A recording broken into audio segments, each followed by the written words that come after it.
Thank you very much.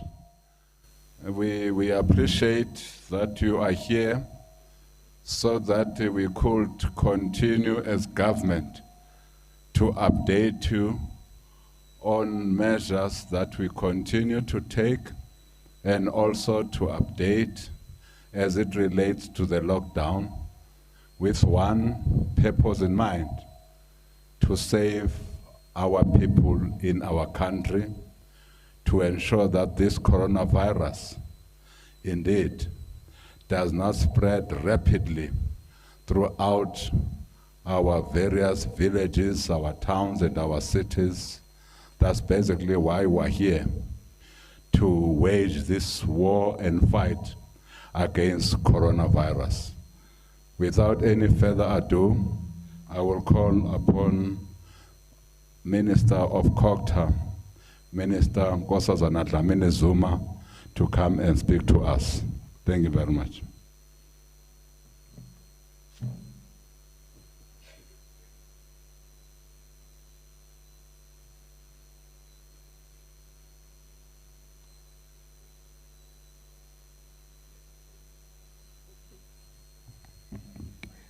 Okay.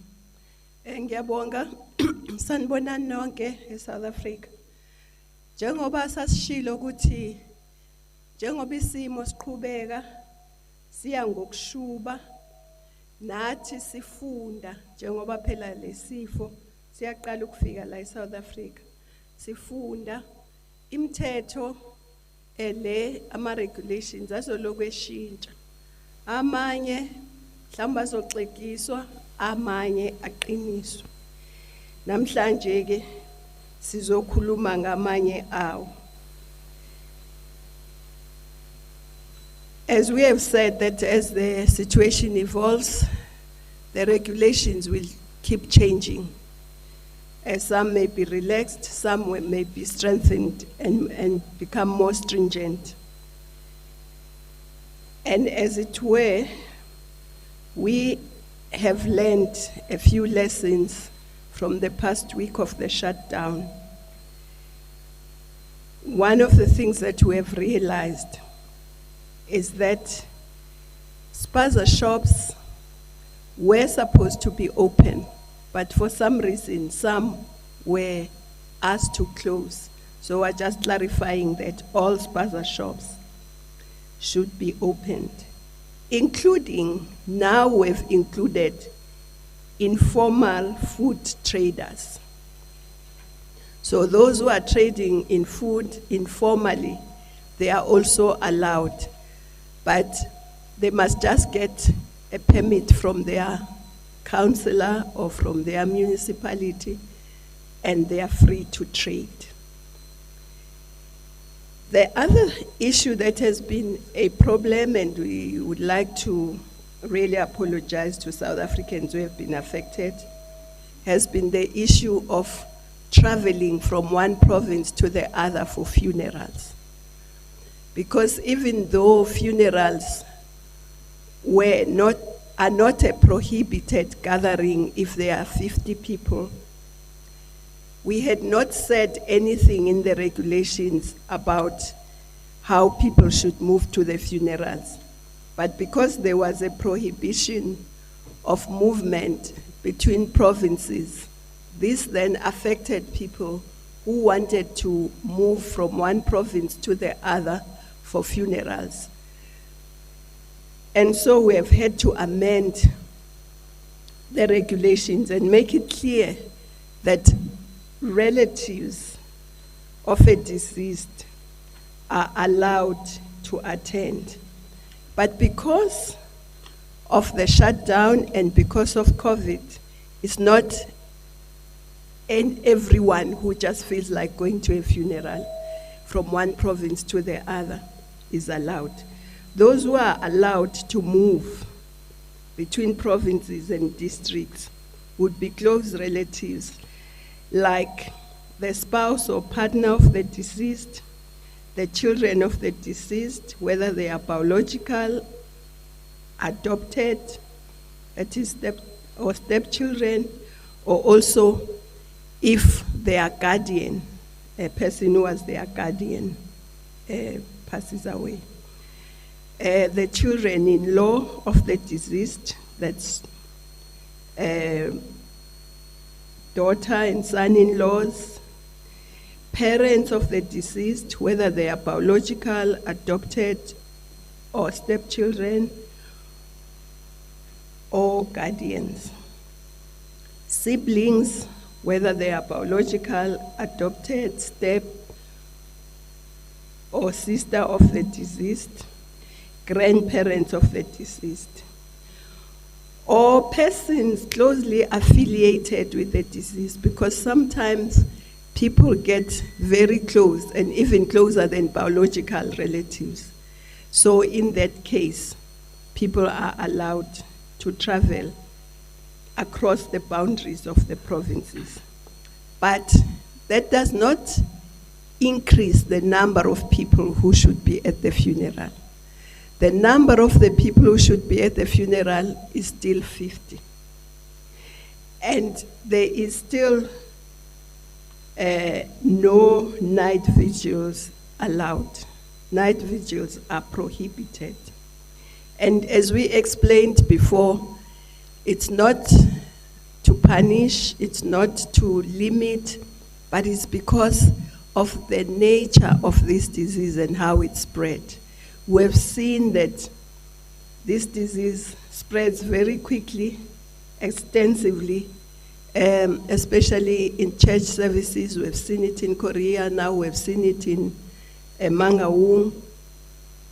And funerals are like church services. And night vigils are even worse. People get very close in a small area. So night vigils are still prohibited.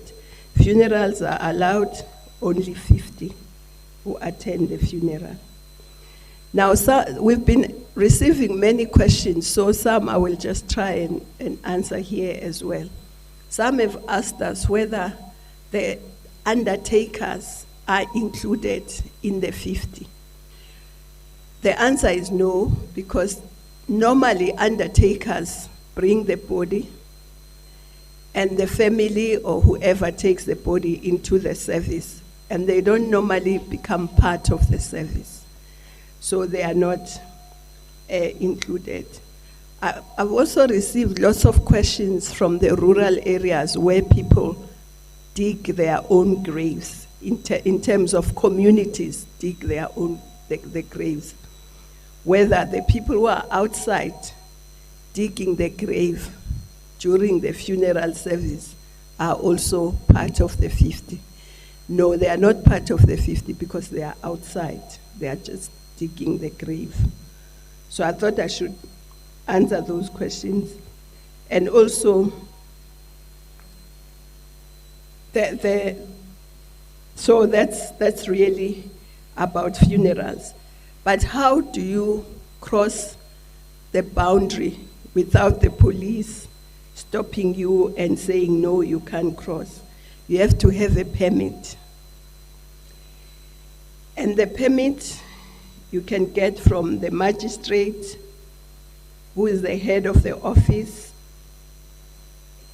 or you can get it from a station commander or the most senior person at the station. And they will then give you a permit which you will show to the police as you cross the boundary and travel, because there are lots of roadblocks along the way. Now, as you know, there are lodges, hotels, and guest houses that have been quarantining people or are not allowed to bring in new people because of this. But it is clear that if you are going to a funeral, you can either stay with the relatives, but if you can't stay with the relatives, because sometimes there's no accommodation at the relative, you are allowed to go to a guest house or a lodge or a hotel. And of course, the rules apply. If they want to screen you, they'll screen you and then allow you in. But if it's a hotel or a lodge that has people who are being quarantined, it may not be possible. But I'm just clarifying that yes, you can stay in a hotel or lodge or guest house, depending on the condition of that guest house and lodge, if you cannot stay with relatives. And I see that the Minister of Home Affairs is not here, so he's coming. Okay, he'll clarify the questions, but I will just stress that people are allowed. The borders are closed except for goods, essential goods that are going to our neighboring countries, but also for medical emergencies across the border. The Minister of Home Affairs can grant that. But also, as we know, there are South Africans who, when the shutdown started, were outside our borders. And if they need to be repatriated, and permanent residents, they can be repatriated to come back into South Africa, but they have to be quarantined when they arrive here for 14 days. But there are also foreign nationals who have been living here. Then the shutdown has taken place, but also COVID-19 generally, who want to go back to their countries. And those will also be allowed to be repatriated to their own homes and to their countries. The Minister of Transport, is he here? No? Okay. On transport, but he will expand when the questions are asked. On transport, clearly there's been a challenge, especially around taxis, because the initial regulations said the taxis must be half full. So that became quite a big challenge from the taxis themselves. And now that has been relaxed to 70% full, and with the encouragement of masks, that people must wear masks. But it's now in the regulations for the taxis only, it's now 70%. There's also been, Health has also asked that there should be amendments brought in because there is a big challenge around tracing contacts. Some of the doctors or people who are supposed to fill in forms when people come to test do not fill the forms properly. They do not put the addresses, the correct ID numbers, the correct information generally. And sometimes they don't put the information except just the name and telephone number.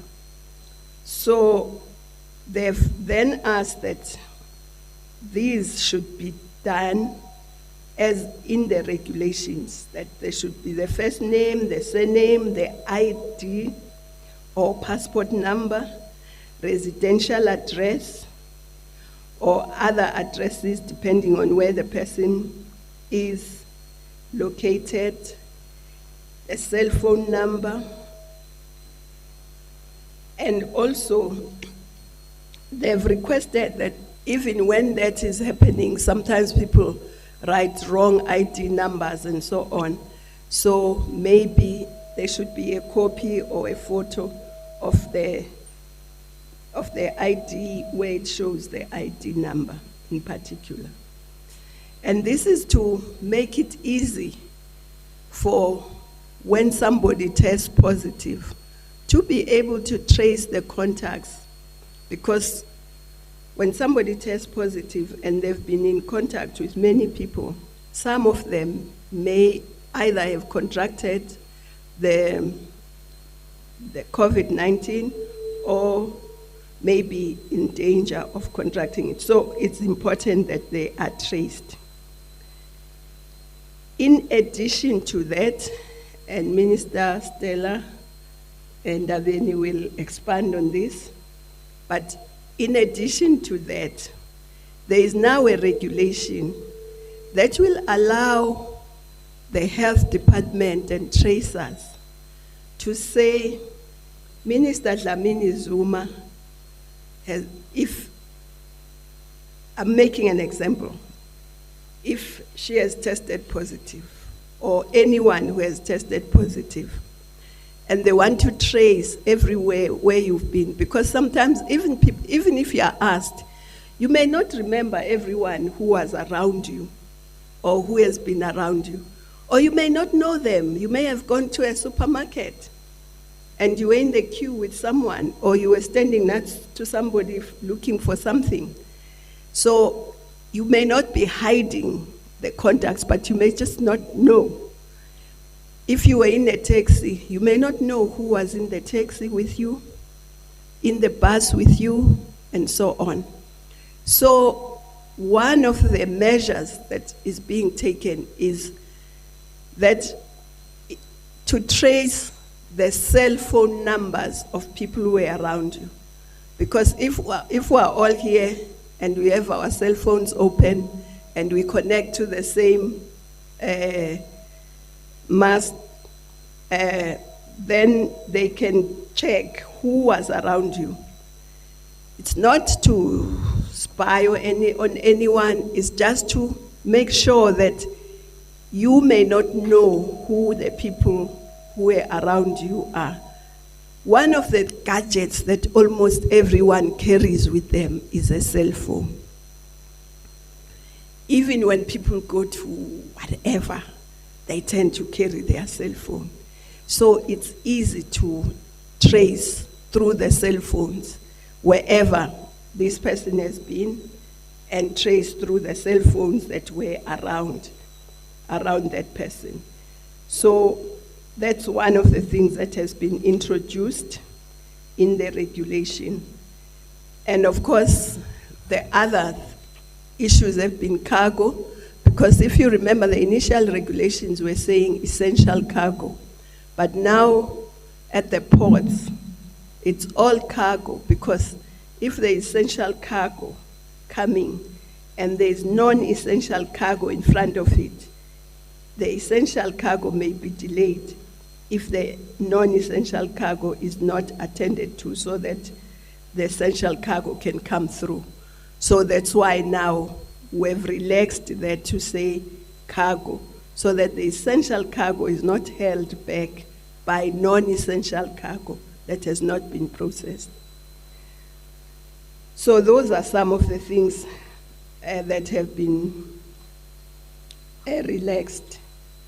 Mhlawumbe nje kancane ngithi kakhulu lokwemncwabo ukuthi baningi abantu esithole ukuthi baphatheke kabi ngokuthi bebefuna ukuya emncwabeni ekwamanye ama-province, bathola ukuthi mabe crosser amaphoyisa awabavumeli mabe travelisha ngoba bana permission, and umthetho vele ubusho njalo ukuthi abantu abahlala ezindlini kuphuma abantu abane permission kuphela, noma abantu abayothenga ukudla, noma abantu abayothenga imithi, noma baya kadokotela. Manje mawuzosuka eGauteng noma usuke eKZN uthi uye Western Cape uyothenga umuthi awukwazi, kanti mawuyongcwaba kungenzeka ukuthi unesihlobo esiseduze esilapho. So siyaxolisa kulabo abaphatheke kabi kule nsuku, kodwa ke sibese sibona ukuthi kuyinkinga. Sase sizama ukuthi umthetho sithi bavumelekile manje abantu ukuthi baye emncwabeni bebeveli bevumelekile, but inkinga bekukuthi bekukhona lo mthetho othi abantu bangacross baye kwamanye ama-province. So sebeyavumeleka, kodwa kukhona indlela okufanele bayilandele. Uma kuyisihlobo sakho noma umuntu oshade naye noma upartner wakho, ingane, noma umakoti, umkhwenyana, noma abazali, noma odadewenu nabafowenu, noma womkhulu nogogo, noma abantu abasondelene kakhulu nalo muntu oshonile kodwa mhlambe bengewona umndeni wegazi. Masithi abazali ke sisho bonke abazali, noma ngabe ingane yakho oyizalayo noma ingane owaye adopta noma i-step child. Ngesintu asikho i-step child kodwa ngesingisi ke kuthiwa kune-step child. Nabo ke noma mhlawumbe khona izingane ezihlala nama-guardian nabantu abazibhekile kodwa babe bengebona abazali, nabo lapho bayafakwa. Kodwa ke bese behamba beya enkantolo noma epolice station bayofuna ipermit. Kulula ke mawuphethe i-death certificate uhambe nayo uyofuna ipermit, ufike unikezwe ipermit yokuthi uma amaphoyisa ekumise endleleni kwi-roadblock ukwazi ukudlula, ubakhombisa ipermit yakho bakudlulise. Kodwa lokho akusho ukuthi imingcwabo seyizoba mkhulu. Imingcwabo isazoba abantu abamashumi 50, ayikadluli lapho. Futhi umlindelo ebusuku awukavunyelwa. Njengoba sasichazile ukuthi umngcwabo uyafana nenkonzo yesonto. Esibonile ukuthi inkonzo ziyakwazi ukuthi zenze lesifo sibhebhetheke kakhulu ngokusheshsha.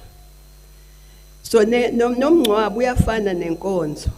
Yiko sithi ababe u50 mhlawumbe makhamba isikhathi mhlawumbe kokwehliswa kuye ngokuthi isifo siba ngcono siyakhuphuka, mase singcono obviously kophinda kushintshwe. Kodwa kwamanje amashumi 50 akudluli lapho.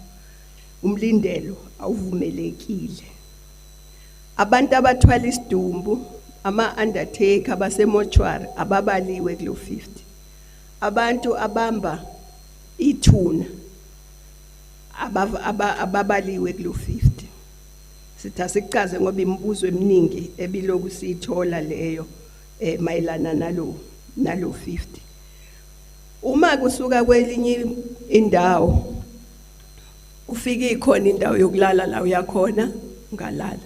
Mawufika ingekho uvumelekile ukuthi uyofuna indawo noma kusehotela noma kuse guest house noma kuse lodge, kodwa nakhona uzofike bakuhambise ngendlela yakhona ngoba ezinye indawo mhlambe zingakuthathi ngoba zithathela abantu abakwarantinwayo, noma zikuthatha mhlambe zifuna uqale zikuscreene, kodwa ke uvumelekile ukuthi mayingekho indawo yokulala la uyakhona emizini la uyakhona ukwazi ukuyolala kulezo ndawo.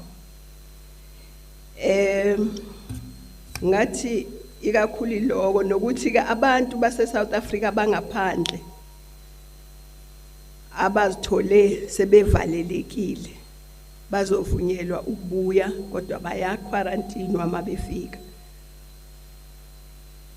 Kwezokuthutha amatekisi ikakhulu sekuthiwe manje kunokuthi abe wafu awabe amashumi 7 kwase ekhulwini. Kusho ukuthi uma ngabe itekisi ithatha 10 ngiyalinganisa ingabathatha abantu 10, ingabathatha abantu abayi7, kodwa kufuneka noko ke kube khona amamasi.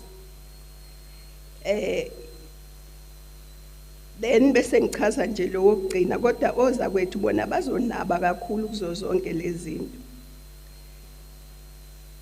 Ukuthi njengoba umuntu mangabe negciwane tholakala ukuthi unalo legciwane le-COVID-19, fanele kutholakala ukuthi obani abantu aseke wathintana nabo ukuze nabo baqoqwe, bathestwe, bahlalise endaweni eseceleni ukuthi bavikeleke ukuthi mangabe igciwane nabo seliyabaphatha sebekhombisa impawu bathathwe bayiswe la bezosizakala khona bathestwe basizakale.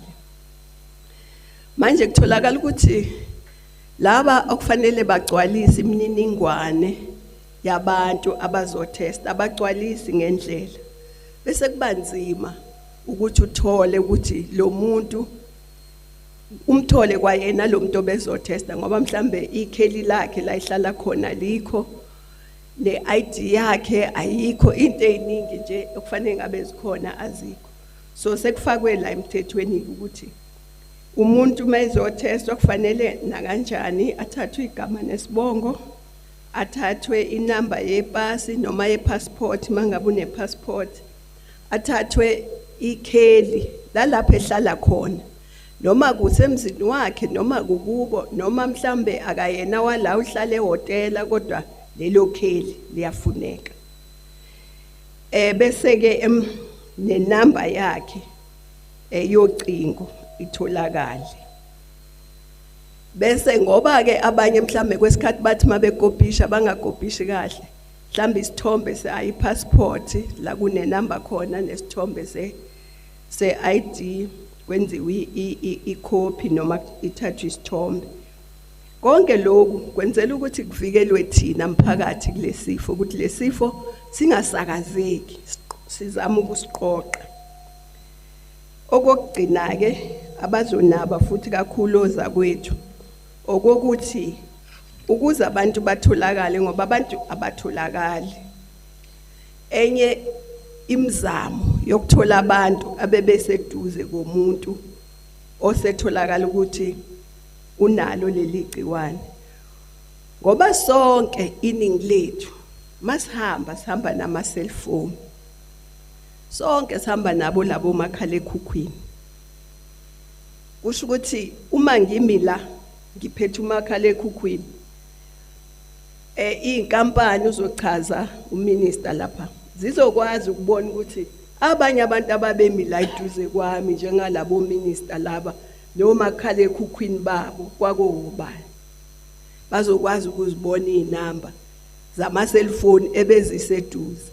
Leyo mfowethu ngapha bazokwazi ukuyibona cha ibiseduze mhlambe nale yalo sisi bazoyibona ukuthi ibiseduze bazozibona ukuze ke baniphephise bese beyaza kunini ukuthi hey ukhona umuntu obeseduze kwenu mhlamba nazi nokwazi la at least mhlambe siyazi mhlamba wazi mhlamba ubusesitolo uthenga mhlamba ubusebhange mhlamba ukwenye nje indawo kodwa ungazi wena ungabazi nalabantu mhlamba usetaxini awubazi labantu obugibele nabo kodwa baphethe omakhala ekhukhwini inkampani izokwazi ukusho ukuthi cha nampa abantu ade bephethe labo makhala ekhukhwini. Ngithi angibongeke ngisho ukuthi asonke le shutdown asi observe ngoba iphephisa thina. Ngiyabonga.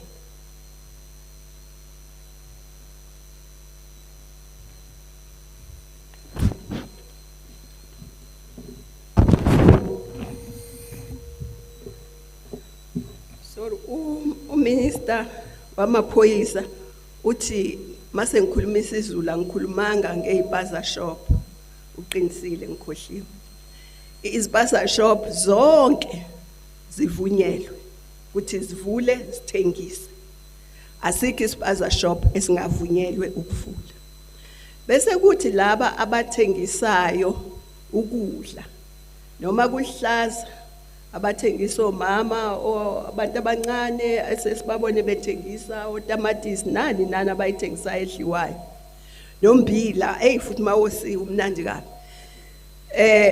bonke labo bavunyelwe manje ukuthengisa ngoba babengazange bafakwe listini sebefakiwe manje kodwa kucelwa nje ukuthi bathole angithi mangabe beyothenga fanele basuke bahambe bayothenga la kuthengiswa khona umbila babuye bazowuthengisa manje nabo kufuneka babe nepermit ngoba mabengenayo ipermit ezikadalawane zizobamisa so kufanele baye kukhansela noma kumeya noma kubani sicela ukuthi babenzele ipermit ukuthi bakwazi ukuhamba bayostoka bathenga izinto abazidingayo babuye bazothengisa. Ngiyabonga.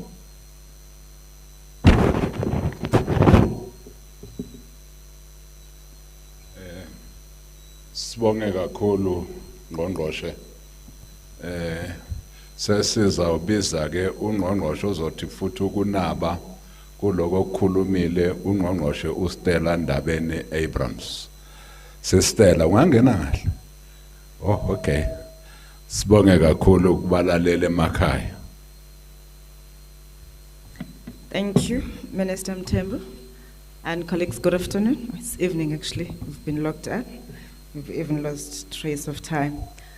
To my colleagues that side, to the fellow South Africans that are watching us, I'm just here to expand on what Minister Dlamini Zuma spoke about in relation to contact tracing. And I want to say it up front that I know most people have been concerned that we can see now government wants to spy on us, and this is not spying on anyone. Just to provide clarity and context, as we all know that we are under a situation whereby we've declared a disaster management state, and on top of that, we are in a lockdown. We are in a lockdown because of a virus that is spreading minute by minute. It is in our interest, not only as government, but also as South Africans, to make sure that we can minimize the spread of the virus.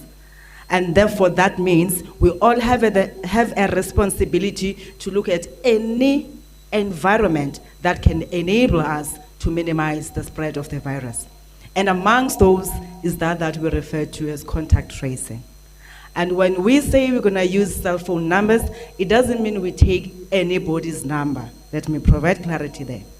As the minister explained, those that go and test and they are found to be positive as they fill in their information, it is them, those that have tested positive, that the Department of Health will then seek permission from the ECNS licenses to say, we have these people that have tested positive. Can you therefore give us access to the geolocation? The reason it's done by the Department of Health is because it is them that will be keeping the database of the people who have tested. So I just want to provide that clarity, and we do respect the fact that everyone has a right to privacy, but in a situation like this, our individual rights do not supersede the country's rights, whereby we're saying the most important and critical right that we're all working towards is ensuring safety for South Africans so that the spread does not continue. As I pause on that, because I know most of you will be jumping on that, the second one that we have looked at also, again, after the gazetting of the regulations, one of the key things that were raised was on the issue of the entire value chain in the telecommunications sector. We've had questions where people are asking us about data centers.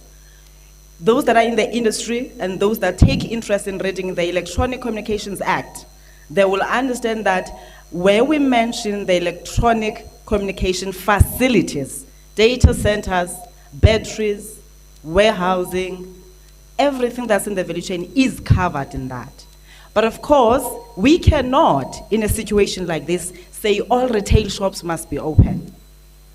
The intention of locking down everyone is to minimize that up and down movement. Therefore, if we open all the retail shops, it's going to tell you that we are facing a challenge of opening ourselves up to more infections. And in order to reduce this, we then said the operators will have to make sure that they provide an online platform for the people who want to access their services. And the operators themselves are urged to then deliver, which is why you see that the courier services are part of the essential services. We cannot allow people to come to the malls because they want to buy cell phones, as much as we understand that they are all critical, because people must have access to the information, people must have access in terms of downloading the apps in relation to COVID, but at the center of that is to minimize the number of people that must be coming in and out of the malls. So we urge everyone that will be looking to buy the hardware in terms of the infrastructure that we're talking about to make sure that they go, there's numbers that are availed by the operators where you customer service. So you just dial the number, it's free on your phone, you ask for customer service, you tell them what you want to buy online if you don't have access to internet. Those are the issues that we felt like it's important that we really need to address. If I were to go back to the first point that I made, let's take contact tracing. I want to emphasize this. We're not intercepting calls, even for the person that would have tested positive. As Minister Nkosazana Dlamini Zuma echazile okwethu ukuthi kunoStella Ndabeni oteste positive apha. Senza kanjani ukukhusela abasecaloni koStella? Siyazi uba ngobani so that ngelixesha bengaziboni into babaneempawu zokuba bateste positive. Siyazi into ba nansi imininingwane mabahambe bayoscreenwa ngoba sabe sikwazi ukuyibona through the geolocation. Kungabikho bantu ke bantu basekhaya endibathandayo abazawuthi urhulumente ufuna ukumamela ayinanto yokwenza necall. Ne-operators ziyayazi uba zingabanjwa uba zizawuintercepta ngoba umthetho we-interception uyachazwa uba kulandelwa iphi process. Lena yenzelwa ukulandela intsholongwane okanye abantu abanentsholongwane nabo bangabe kanti baye basondela kulo mntu unentsholongwane. Ndizawuma apho, Minister. Ndiyabulela.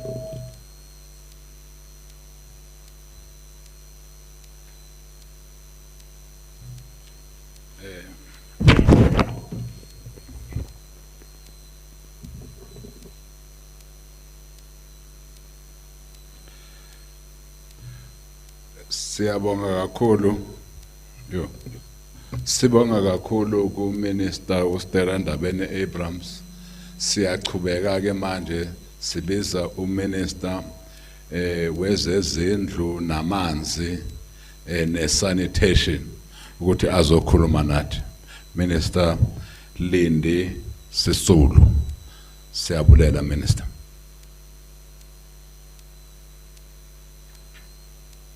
Ngiyabonga Minister. I-sanitation ngesizulu ngezanga sese.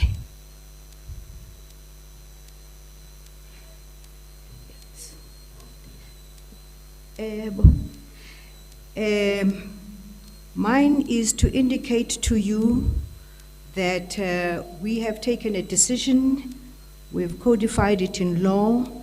It has been signed on by the Minister of Local Government, who is responsible for the national disaster that we have proclaimed. This is to indicate to you that we have centralized the direction of water, the procurement of all those things that provide you with water and giving indication of where water is available, etc. As you know, we have in this country various boards that are responsible for various responsibilities. Our municipalities are called water boards, which means that they have the right to have water and they take water from bulk supply, which I provide, and they take that bulk supply into your taps. We also have irrigation boards. These are largely people who own farms and have irrigation schemes, and these fall under a particular board that directs where the water may go. We also have a number of other areas where we have our water, and what we have done now is to take all of that water and put it under the control of one central command, which is called the command center. This command center is situated at the Rand Water in Johannesburg, and that is where all the directions, where all the commands around where water is concerned will be coming from. At the end of this, I will give you the number, which I keep repeating, of where you will call to be able to get water. The command center ensures that all the water tanks that we have procured are taken to the place that has been identified as in need. The municipalities will be responsible for identifying the places where the water tanks will be placed, but the water tanks will be provided centrally. All water tankers will be reporting on a regular basis to the command center, which is situated in Johannesburg. Should anybody experience a shortage of water, this is the place where we will be able to direct our tankers to. This is also the place that will direct those people who own irrigation schemes in our farming community to direct some of their water to where there is a need for water. So in short, we are now taking over most of the work that belongs to the boards that we have given rights to look after water. We have centralized it. We will also centralize procurement of all of those areas that we are dealing with. Insofar as water irrigation schemes are concerned, and irrigation boards are concerned, and associations and catchment areas, they will be directed also by the National Command Center, and we shall keep a costing of the quantities of the water that we take from them, and they will claim for that water from the department, and the department will pay for those costs. In short, we are now saying we are centrally controlled. All the water in South Africa will be directed by us to where it is needed most. Thank you very much.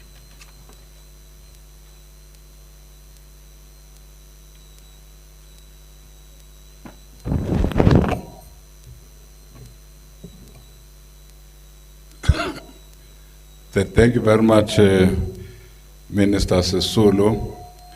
Again, continuing to clarify our regulations, continuing to ensure that our people have got all the amenities and services that they need to fight this coronavirus.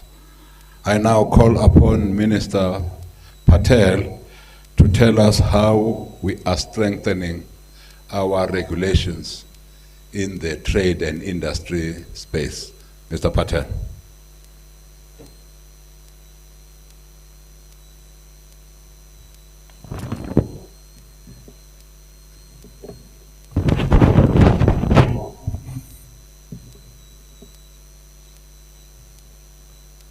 Thank you very much, colleague. And now that we've had 7 days of lockdown, we've strengthened it in the regulations in a few areas. We're still reviewing the regulations.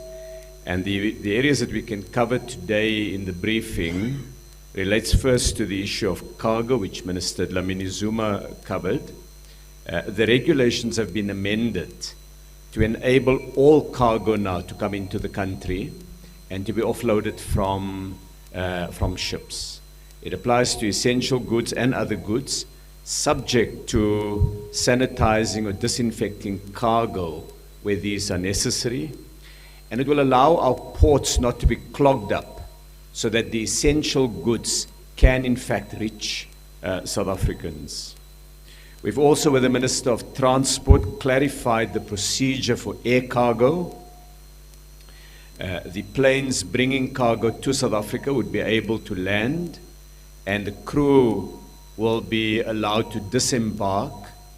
They will then go immediately from there to dedicated hotels that have been indicated in or near the airport, and they will be in lockdown in their rooms until they return back to the planes for the flight back.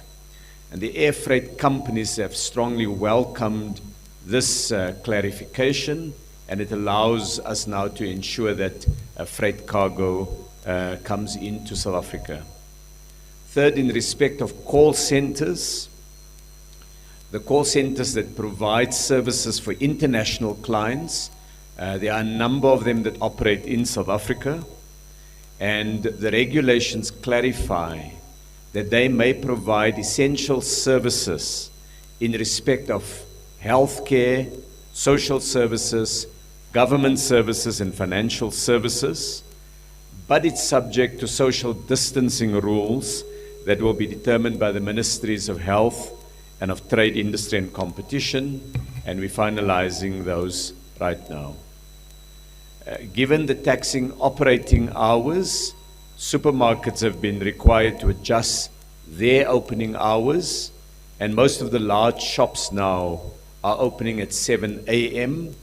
In the last few days, of course, with the payments to South African SASSA beneficiaries, the stores have tried to work hard to ensure that they maintain social distance in the stores, and at the same time that they're able to service a number of the customers that have come to buy basic goods.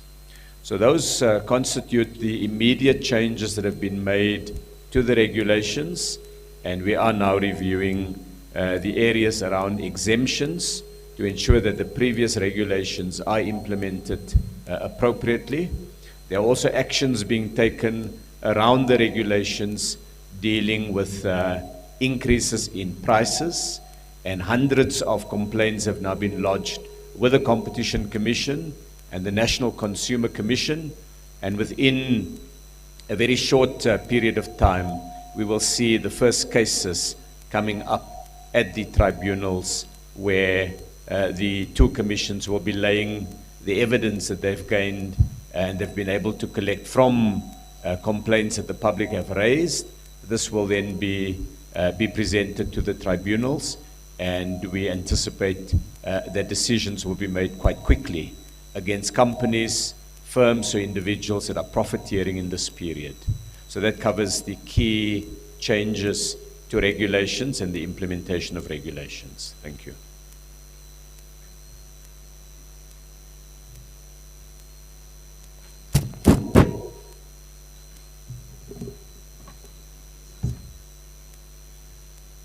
Sibonge, that clarity on what we are going to do to strengthen the area of trade and industry. We now go to the area of Home Affairs. Minister Aaron Solid.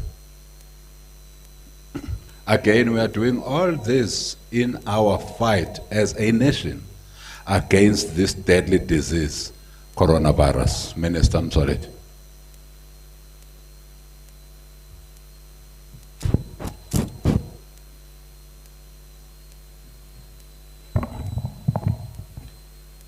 Thank you very much. The changes that occurred in Home Affairs in these regulations are only two indeed, because as you know, all the borders to the Republic have been closed except for essential goods. Now the changes here is that we will allow fuel, cargo and goods during this period of lockdown. In other words, it's no longer just essential goods, but we will allow goods, as Minister Dlamini Zuma has said, and even motivated why that is so. The second change is that you know that the borders have been closed for people, but now the amendment is that the Minister of Home Affairs or a person designated by him or her may allow a person to enter or exit the Republic for emergency medical attention for a life-threatening condition. This one has been there, but the addition is that, or for a South African or a foreign national to be repatriated to their country or nationality or permanent residence, meaning the minister or anybody designating who has been designated so by the Minister of Home Affairs may now allow a person to be repatriated to their country, meaning South Africans who are in other countries can come through our borders, provided they ask for permission, or people from other countries who want to go through the border may now be allowed.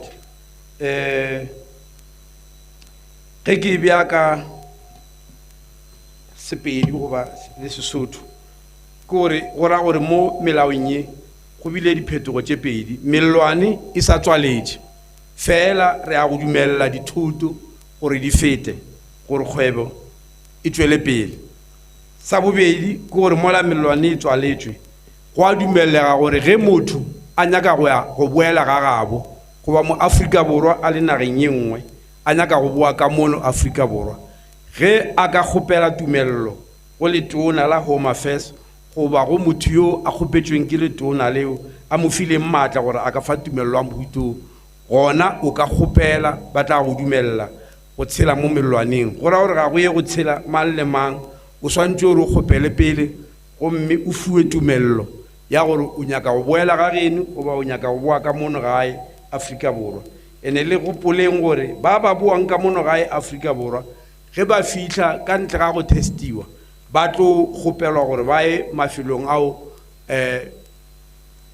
a bitswang di-quarantine site mo ba yang go tswallela gona matšatši a 14 gore re bone gore a ba ne bolwetši jo ke a leboga.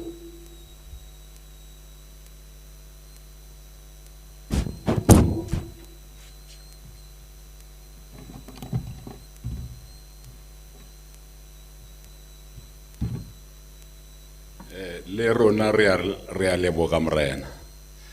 We now call upon the Minister of Justice and Correctional Services to come and also elaborate what changes are there as they relate to the space that he's operating in. Minister Lamula. No, thank you very much, Minister, and to the colleagues and members of the media. I think the first one is to state that I see from various social media platforms that the government is flip-flopping on the regulations from time to time, or inconsistent and so forth.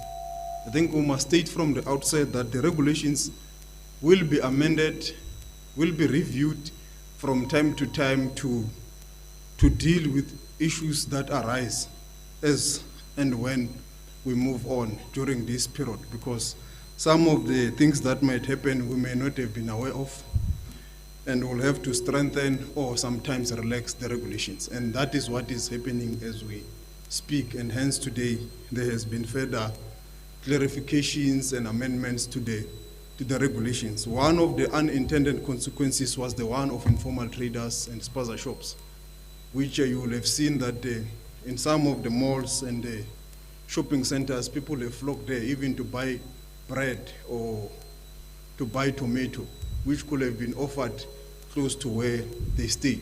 So as we move on, we have to strengthen and ensure that we make the regulations to be effective.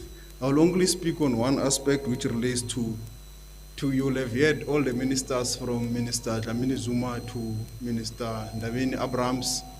They are relating to the concerns that the public might have about being spied to by these regulations, and they've all said and assured the nation that this is not spying. So government, to ensure that this is also safeguarded, in terms of the regulation, we've provided for the designation of a retired judge who will ensure the privacy of the information, who will ensure that the information is used only for the purpose of COVID-19 as per the regulation by the Director General of the Department of Health. And that there's going to be a weekly report from the Director General of the Department of Health to that designated judge, who is going to ensure that the information as it is provided and as how Minister Stella Ndabeni Abrams has explained is used specifically as per what the regulations provide the information should be used for. And we intend to appoint the designated judge as soon as possible. Ndela ku vula ku leswi swi inga swi vona eka tindhawu ta ku hambanahambana ta ti-social media leswi kombaka ku government ile ku jikajikeni hi mhaka leyi ya milawu leyi humesaka eka minkarhi ya ku tala. Milawu leyi yi ta cinca, yi ta tiyisiwa, yi ta tlhela eka minkarhi yin'wani yi hundziseriwa emahlweni. Leswi swi endleriwa ku hi dyondza from swilo swa ku tala leswi swi nga humelela eka minkarhi loyi since hi fake milawu leyi. Ekuveni hi kota ekuveni milawu leyi yi tiyisisa, yi tlhela yi endla ku vanhu va kota ekuveni va endla leswi va lava ku endla swona. swin'wana leswi nga endleka hi milawu leyi a ku ri ku veni lava va xavisaka etindhawini ta le makaya ti-spaza shop a va nga koti ku xavisa sweswo swi endle ku vanhu va ya etimall ni le madorobeni ku va ya xava xinkwa ni matamatisi leswi swi nga mhaka leyitsongo swi nga xavekaka lava nga kona ene sweswo a se swi endla ku tala ngopfu etindhawini ta timall ni ti-shopping centers. So hi swona swi nga endla ku hi fanele hi cinca nawu lowu ku veni hi kota ku vanhu va kote ku veni va xava lava nga kona ni ku veni hi vula ku tanihileswi tiministeri tin'wana ti nga vula ntirho wa ku veni nawu lowu wa ku veni ku va na contact tracing hi ta hi tiyisekisa hi ku veni hi appointa retired judge loyi a nga ta va security kumbe munhu loyi a nga gada ku information leyi nga ta kumeka yi tirhisiwa ntsena for swilo leswi fanelelanaka na COVID-19. You can see le Baba Mthembu.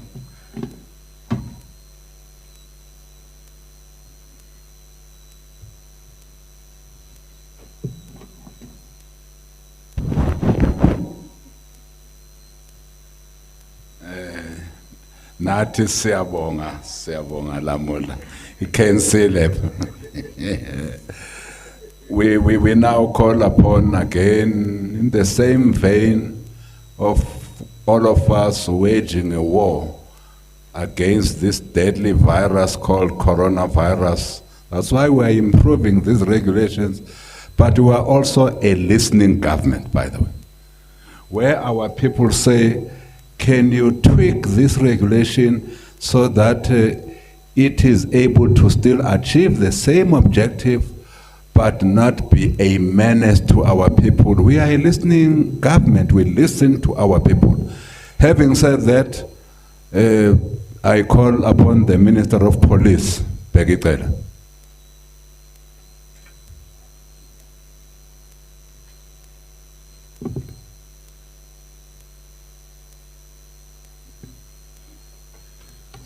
No, thanks, Mthembu, to the colleagues. I also wish that I will come, announce and sit down. Now the problem, I need to look after everything that they've said that it does happen. So there where my pain comes from, but it's a pain that I don't mind to live with it. It has been explained, maybe starting with Minister Dlamini Zuma. It has been a painful experience for all of us, these funeral matters. We are glad that they are relaxed and explained, especially between provinces has been a main problem, especially between Western Cape and Eastern Cape and the station called Aberdeen. One has been dealing with a lot of problems, and Aliwal North has been dealing with a lot of problems. As Minister Nkosazana Dlamini Zuma explained, 50 hasn't changed. So when people request the permission to move to attend the funeral, they'll have to understand that they might not reach the funeral when the number 50 has been made there. So it's important to understand and keep link how many other people are going there. That shall not be allowed, that people are more than 20, no, more than 50. That's one. Two, maybe it's important to say, we'll make a call that people, they listen to these new regulations and they stick with them, so that we are not forced to enforce the law. Maybe one can say since the 27th until the 31st, or until midnight, 2,289 people have been arrested for breaking these regulations. We hope that we would not have arrested those people because the laws are not broken, especially alcohol, traffic, and other offenses against these regulations. It's a call to say, let's all stick with them, let's respect them, so that we don't reach this level where people get arrested. Our forces are still out there. We've got 24,389 of the police, together with the South African National Defence Force, the metros. That's the number that is on circulation as as we speak at the present moment. There is just one point I want to make on this one. These regulations, as they're signed by Minister Dlamini Zuma, are national regulations. There are no provincial regulations. There are no Masipala regulations. So what is done in Limpopo is expected to be done in Western Cape. So they shouldn't come with theirs. You hear that some provinces will relax some and differ from other provinces. They shouldn't complain because the police won't implement the provincial so-called regulations. They will stick with the national regulations. So they shouldn't make noise when the police pounce. I understand that there are provinces that are beginning to come with their own. Please don't do it, provinces. Stick with what is there signed by the national minister. There's nothing wrong if you feel you need a change to make your presentation. Then those things are discussed there and they are changed there. But they cannot be changed piecemeal by the provinces. Kuzobaluleka ukuthi wonke ama-province azi ukuthi izwe lilodwa. Awekho amazwe ayixokogwana la. Umthetho usayinwa uminister waka-COGTA ezweni lonke, usebenze izwe lonke. Kuyezwakala ukuthi kunama-province aseqala into zawo ukuthi bona bazoxegisa lo mthetho uhluke kunalowa. Sifuna ukuqinisekisa ukuthi ayikho into enjengaleyo. Uma kutholakala ukuthi amaphoyisa akubona uhlukile kwenye indawo, azokugcizelela, akubophe, ungakhali ngoba wena uzobekwa kumthetho. Landela owezwe umthetho osayinwa ungqongqoshe oyedwa le komkhulu ePitoli. Siyathemba ke, siyacela futhi ukuthi nigcine kanjalo leyo mthetho. Yonke ke lemithetho ebeyishiwo namhlanje la sizoyibheka ukuthi iyanakekelwa, iyenziwa, sibambisane ukuthi ningasiniki ithuba. Samaphoyisa siyathanda ukuthi singaniki ithuba lokunibopha. Kodwa manje sinike ithuba lokunibopha nathi ngeke siliyeke. Ithuba lokuthi makukhona imithetho eniyiphulayo. Asinayo inkinga yokunganibophi, asinayo futhi yokubopha uma ukuthi nidale ukuthi kufanele ukuthi sibophe. Abantu ababoshiwe njengamanje bahenkulungwane ezimbili namashumi amabili nesishaka namashumi amabili bayenkulungwane ezimbili namakhulu amabili namashumi ayisishagalombili nantathu. So ileyo kunamba esithembayo ukuthi ayizoqhubeka leyo namba izokwehla noma izoma. Sikhulume ke ikakhulu thina bomthetho ukuthi siyabonga ukuthi icacisiwe le ama-spaza shop, sibonga kakhulu. Ama-spaza shop ukuthi ayasebenza wonke, amaphoyisa azokukhumbula lokho. Siyayithumela ngqongqoshe Dlamini Zuma lamthetho ucommissioner sesikhulumile ukuthi soyithumela emaphoyiseni ikwazi ukuthi akwazi ukuyibona ifunde asebenze ngayo. Ngcizelele esiceleni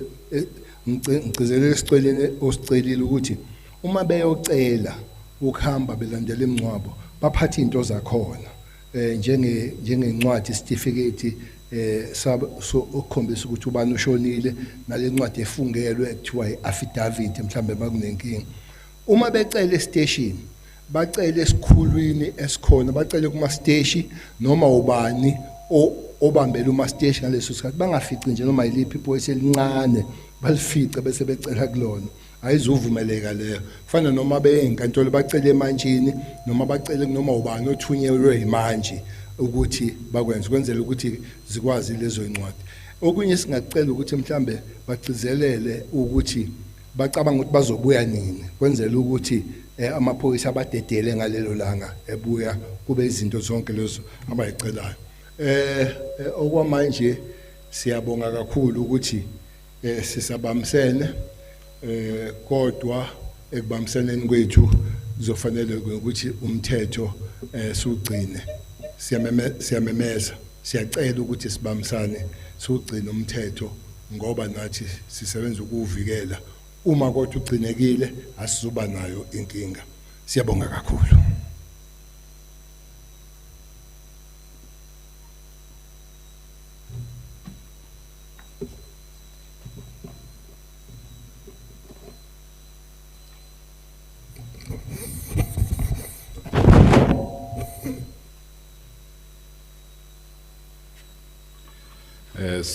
Sibonge nathi kakhulu kuwo wonke amalunga wecabinet esewakhulumile lana. Sigqizelele futhi ukuthi konke lokhu sikwenza ngoba sisempini sonke simantu baseNingizimu Afrika ukulwisana nale gciwane elila ekhaya i-coronavirus. Sesizawuthatha ke imibuzo njengoba sishilo ukuthi na le press conference lena i-press conference ewuhlobo esingakaze sibe nalo lapho onke ama-journalist abathathi indaba bengekho la bazosifonela.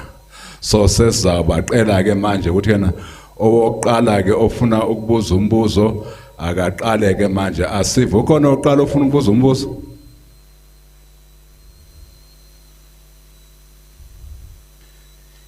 Gciwane elila ekhaya i-coronavirus. Sesizawuthatha ke imibuzo njengoba sishilo ukuthi na le press conference lena i-press conference ewuhlobo esingakaze sibe nalo lapho wonke ama-journalist abathathi indaba bengekho. Bonga. Hello, Bonga speaking. Ubongani uvela kuyiphi newspaper or i-radio? Bongani from Eyewitness. Oh, Eyewitness. Thank you very much. You can continue, Bongani. Ask your question. Thank you very much, Bonga Tulane from EWN Minister. For the Minister of COGTA, aren't you worried that the relaxation of these traveling inter-province regulations will counter with the Minister of Health concerns yesterday that with flu season coming, it might be hard to trace these cases, Minister? So I'm just trying to understand, aren't you worried that relaxing these rules will not do you a favor in the long run? Thank you very much. Next caller.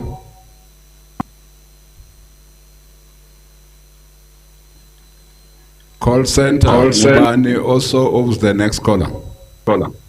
The second caller is Ashik. This is Ashik from WP Media. Thank you, Ashik. Can you go ahead and ask your question? You are saying you're from which newspaper or radio? From WP Media, Media 24. Oh, okay. Thank you very much. You can go ahead and ask your question. Okay. What I want to ask you is, for the Muslims and for the Islamic households that have burials on the same day, waiting to funerals, can I ask what provisions are going to be put in place for same-day burials? So if somebody in Cape Town that needs to travel to Joburg, how they then go to Joburg? Thank you very much. The next caller. So we have these two now. Okay. For now, we have these two. We will get others. Who's going to respond to the first caller? Oh, on our WhatsApp system, again, we do have some callers. Yeah, thank you, Minister. We actually have a lot of questions from WhatsApp. The first question is from Yan from Pretoria News, and his question is directed to the Minister of COGTA and DTI, and is asking whether the sale of cigarettes is now allowed, as claimed by the Western Cape Provincial Government. The second question is from Jolene van Wyk from Media 24, also directed to the Minister of COGTA and DTI, And she says that in the regulations gazetted today, there is no specific mention of the transport of essential goods across provinces. So she's asking, can essential goods be moved between provinces, metros and districts, although it's not stipulated in the regulations? So Fumukwena asked the question directed to the Minister of Transport, who's not here. I don't know if I should continue asking that question. Okay. She's asking she's stating that the Minister of Health announced that they will ask China and Cuba to help. Do we have any reaction from those two countries? And how is South Africa monitoring the airspace after a chartered plane landed at OR Tambo International Airport from Zimbabwe without authorization? Then there's a question from Tabo from ETV News, also directed to the Minister of Cocta. Are guest houses and lodges not on lockdown during this period? Then there's That's your last one. Ooh, okay. Then there is another question, the fifth one from Matthew from Times Live, who's asking the Minister of Cocta, have there been any discussions around the possibility of extending the lockdown beyond 21 days? If this were to happen, what is the process that needs to be followed in that regard? Thank you very much. We will come back to you because I see that we have got many WhatsApp questions there from journalists throughout the country. Who will start, colleagues? Minister Lamine Zuma, I want to start.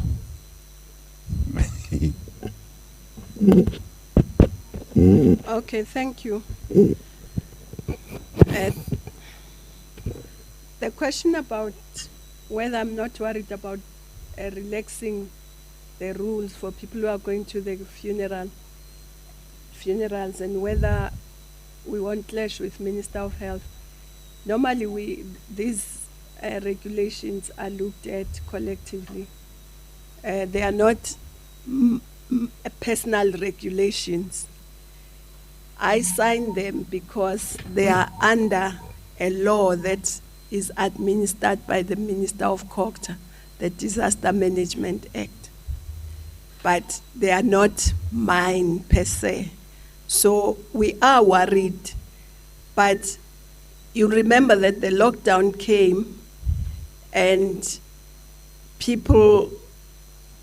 it came just before a weekend and people needed to go and bury their relatives. It's still a norm in South Africa that close relatives go to a funeral. Maybe with time that will diminish, but for now it is. But as we say, depending on how this evolves, that may also change. So nothing is cast in stone because the epidemic and the pandemic that the world is facing is not static. So nothing will be static. Things will move. If we need to restrict again, we will. If we need to relax, we will. So, but it's collective. Somebody asked, how would somebody move from Joburg to somewhere if for a one-day funeral, same-day funeral? The government does not determine how you get to a funeral at all. It's not our responsibility to determine that. How do you get from point A to point B? What we were doing with these regulations is just to allow people who want to move from point A to point B to do so. But it's not our responsibility to say, you will move with this, by that. No, that's a personal responsibility for the person who wants to move, how they move.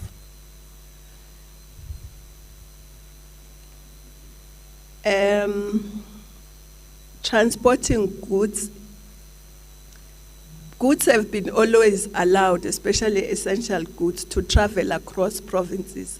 Truck drivers, even in the first regulations, were allowed to travel across provinces because a lot of goods come from either the farms or the ports, and they have to be then transported to their destination, even within the country, but also across the borders.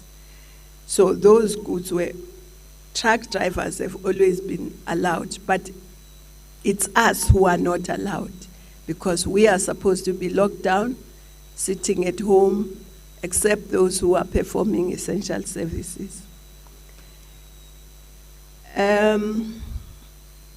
Guest houses, yes, they are, but you remember that some guest houses are actually having people in them. Some will have people who will be quarantined in them. So this is a special dispensation for someone who may be attending a funeral if there is a guest house that is available there. And that's why I say it will depend if it's available, they will screen, they may refuse you.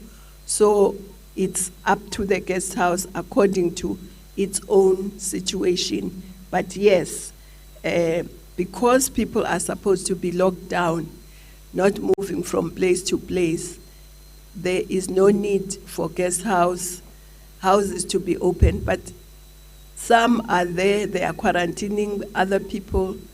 Some had people during the lockdown, so those people are locked down there. Extending the lockdown, it's still too early to allow, to say whether it will be extended or not. We've only had a week today. 7 days. 7 days. Even that 7 days, if you look at it properly, this week has been the grant payments. So there's been a lot of movement, people going to receive their grants. So it's too early to assess. We will make proper assessment of what has happened. There's research being done, and at the right time, government will make that assessment and then make a determination whether it's extended or not. So for now, it's too early. We don't have all the facts. Thank you. Thank you very much. And maybe, let me just say, goods that are not in the regulations for now are not in the regulations as essential goods. As you know, at first, some of the goods were left out, like baby things, they were added. If they are not there, it means they are not allowed.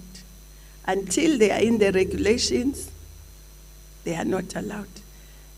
So whatever the goods are that are not in the regulation, for now, it means they are not allowed. Minister Sisulu, any? No response, thank you. No question for you, no question for water. Minister Lamola, in fact, come this side because it's difficult for those colleagues. Can you catch him? You can't. Come this side, Ba.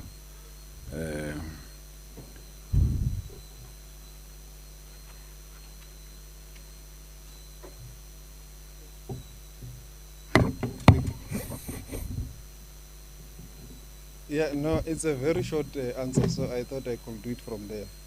I could hear from the journalist who asked about the movement of goods, saying that because it is not in this regulation, therefore it is not catered for. Yeah, I will only answer this one, which I've heard from the journalist who was saying that because it is not in these regulations, therefore it is not catered for. These regulations must be read with the ones that were published earlier, because this is just an amendment. So there's still a lot of information in the regulations that were published there. I think it's last week. Here, if it is not specifically mentioned as being amended, it means it is not amended by this regulation. So that's why when you read them, you will see substitute 11B with this and that. It is substituting from those regulations. I know it might be a bit confusing, but that is, the fact is that as you go through it, it is still in the main regulation is the one that we published last week.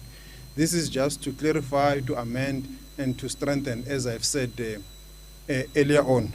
Ngasho ukuthi loku okula ngokuchange loku sukupublish ngeliviki elidlulile. Namhlanje into esenza nje siya add siphinde sigcizelele ukuthi loku bathi siyacibiyela. Yeah, So la ngilokhu sikwendako kulama regulation wamanje hayi ukuthi lawa siwapublish kuleli viki lendlulile sesukukhiphile kodwa lokhu singakakumention kula kusho ukuthi akuamendwanga kusase njengoba bekunjalo kuleli viki lendlulile. Ngiyabonga.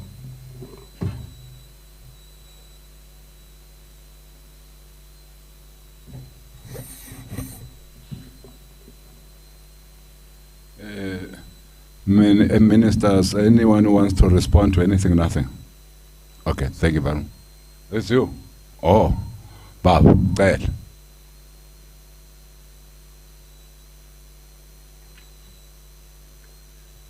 No, kunombuto la.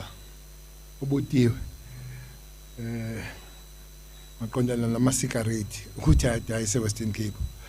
Maybe let me specific this time to say there is no province that has got a special dispensation out of the regulations that have been signed by the national minister. She has just explained that if those things don't appear, which means they're not there. So we'll urge the business in Western Cape not to listen people that tell them wrong things. If it is not on the national regulations, is not allowed to happen. So the South African police, who are custodians of the laws and the national laws, will have to enforce the national law. If that is discussed, as some people have raised it, let it be discussed and we find answer out of it. But for now, cigarettes are not sold. Cigarettes, it doesn't matter where you are. I just want to make that point. That includes Western Cape.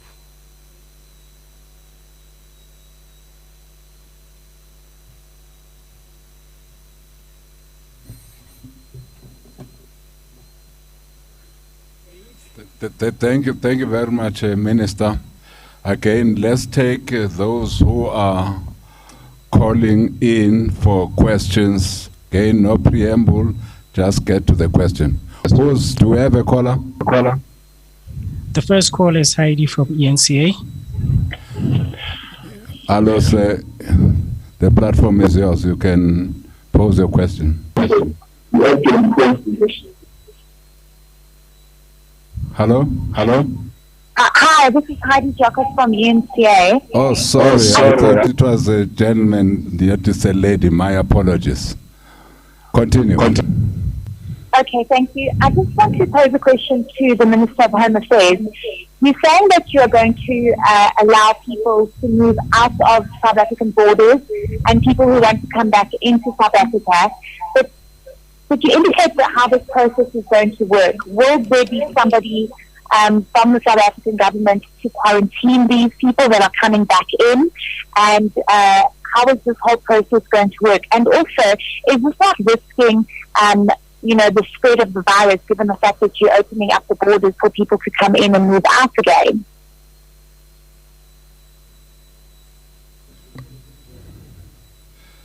Maybe let me repeat your question. You are saying we are allowing people to come from wherever they are into the country. Is that what you are saying? Yes, I'm trying to understand the change in regulation that the Minister has just said. Are we allowing people to move out of the South African borders and people to come in? If you can just explain how that process is going to work, because we have thousands of stranded South Africans across the African continent and they're trying to come in and they don't know how to do so. Okay, fine. We hear you now. Next caller.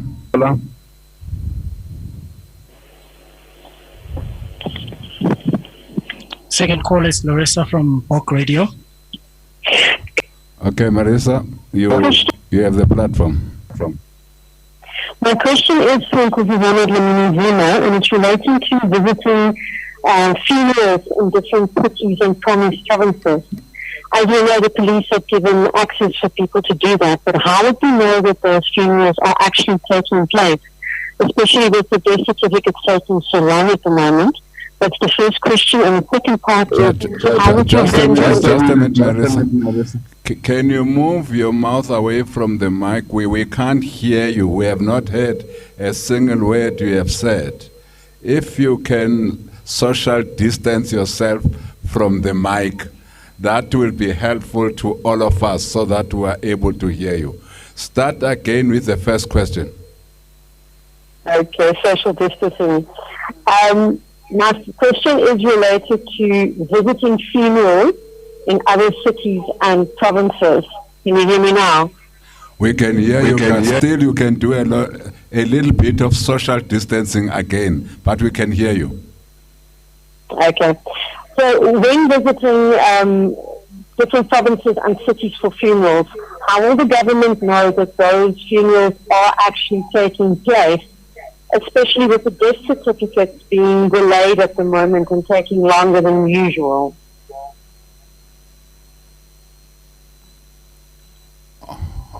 Okay. So if a person doesn't have the birth certificate, how will then that person be able to get to the funeral? That is your question, because the death certificate has been delayed. Yes.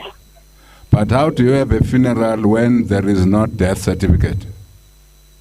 So the people visiting the funeral, how will they have proof if they have to visit a different city or a different province that the funeral is taking place? So they need to take leave and they need to have permission from the police. So obviously they have to give permission to the police or proof to the police that the funeral is happening.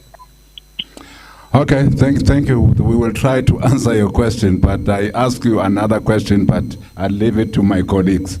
There is a third question. Who's the third caller? The third caller is John from ZA Confidential. Hello, John. Yep. John, we are listening to you. Yeah, good evening, ministers. A very quick question, if I may. We have seen that you have relaxed some regulations on transporting things, and I was just wondering whether there might be any further relaxation to benefit the food industry, which, as you know, is suffering badly, to allow drive-in sales at takeaway places, some more food delivery. And my second question is customs duties and V8t have been removed from some critical goods like hand sanitizers. Is there any chance of any further support in any way to help the poor people to afford food? Because obviously being able to eat well is crucial in a body's defenses against this horrible disease. Thank you very much. Thank you. Do we have a few questions from yourself, the WhatsApp group? Yes, I do. Minister, I have a few. Tabo from ETV News is asking the Minister of COCTA, is there no foreseeable danger in government trying to satisfy all the citizens by relaxing some of the restrictions on the lockdown? The next question is from Lee Zega from News 24, directed to the Minister of Police. And the question is, there has been some police visibility in townships, but we have not seen police presence in suburbs. In major roads in Johannesburg and even on the highways, there is no police presence. But because it's business as usual, is this because you have seen people in suburbs adherence to the rules, or is this because of a lack of capacity? Genevieve Quintal from Business Day is asking the Minister of COCTA, which is related to the first question. We are seeing more and more regulations being relaxed. Does this not defeat the objective of the lockdown? And yeah, that's basically the question. Then there's a question is again from Lizeka, directed to the Minister of Police.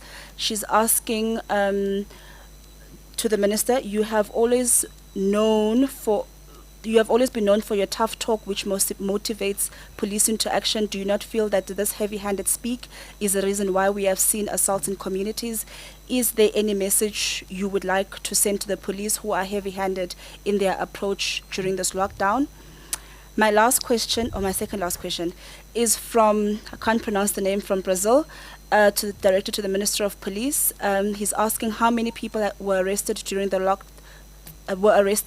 for breaking the lockdown rules in the whole country, and how to report someone who is creating or spreading fake news about coronavirus. The last question is from Liz Zega to the Minister of Police. Just let's hold it. Liz Zega has now asked 2 questions. We will see Liz Zega later. Okay. Colleagues, let's then start. Who wants to start? Minister Dlamini-Zuma. Thank you. Let me just say that Home Affairs is open for 3 issues. One of them is issuing death certificates. And you can't even begin to arrange for a funeral if you don't have a death certificate. So that's the first thing, you have to get death certificate so that you can make all the arrangements. Obviously, if somebody has died in Durban and the child is in Gauteng, they will send them a copy of the death certificate, because as soon as they are able to start arranging the funerals, it means they have the death certificate. But if there is a problem, Home Affairs Minister is here. He will make sure that death certificates are issued timeously. So that would be my answer. Yes, I think citizens are right that we shouldn't try to satisfy every citizen. You are right, and we are definitely not going to try and satisfy every citizen. And we are not going to be relaxing every day the regulations. But this was just an issue because people had not been primed that they cannot bury their fathers or their siblings or their spouses. So it was a difficult call because ordinarily those people would bury their loved ones. And we have not taken it to cousins and to all those.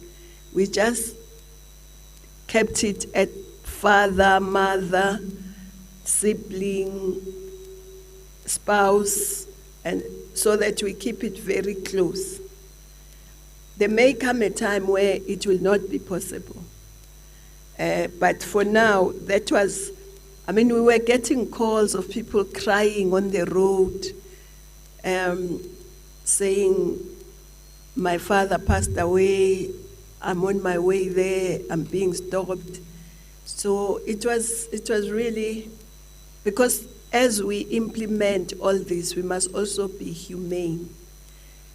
There may come a time where we may have to even restrict it more, but it was just difficult to just say no, cry and go back.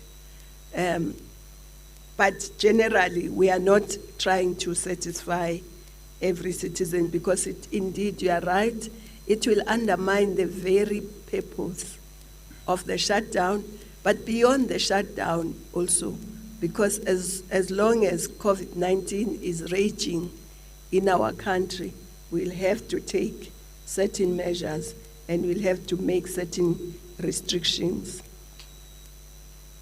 The question of food and poor people is really something that government is very seized with, because as you correctly say, food determines how strong your immune system is, besides age and other things.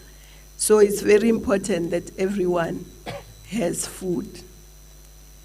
And that's the very reason why in South Africa, even though we are not a rich country, we still give people grants, we give child grants, we give all those so that nobody goes hungry. But where necessary, government also gives food parcels. Social development deals with that a lot, and sometimes municipalities deal with that a lot.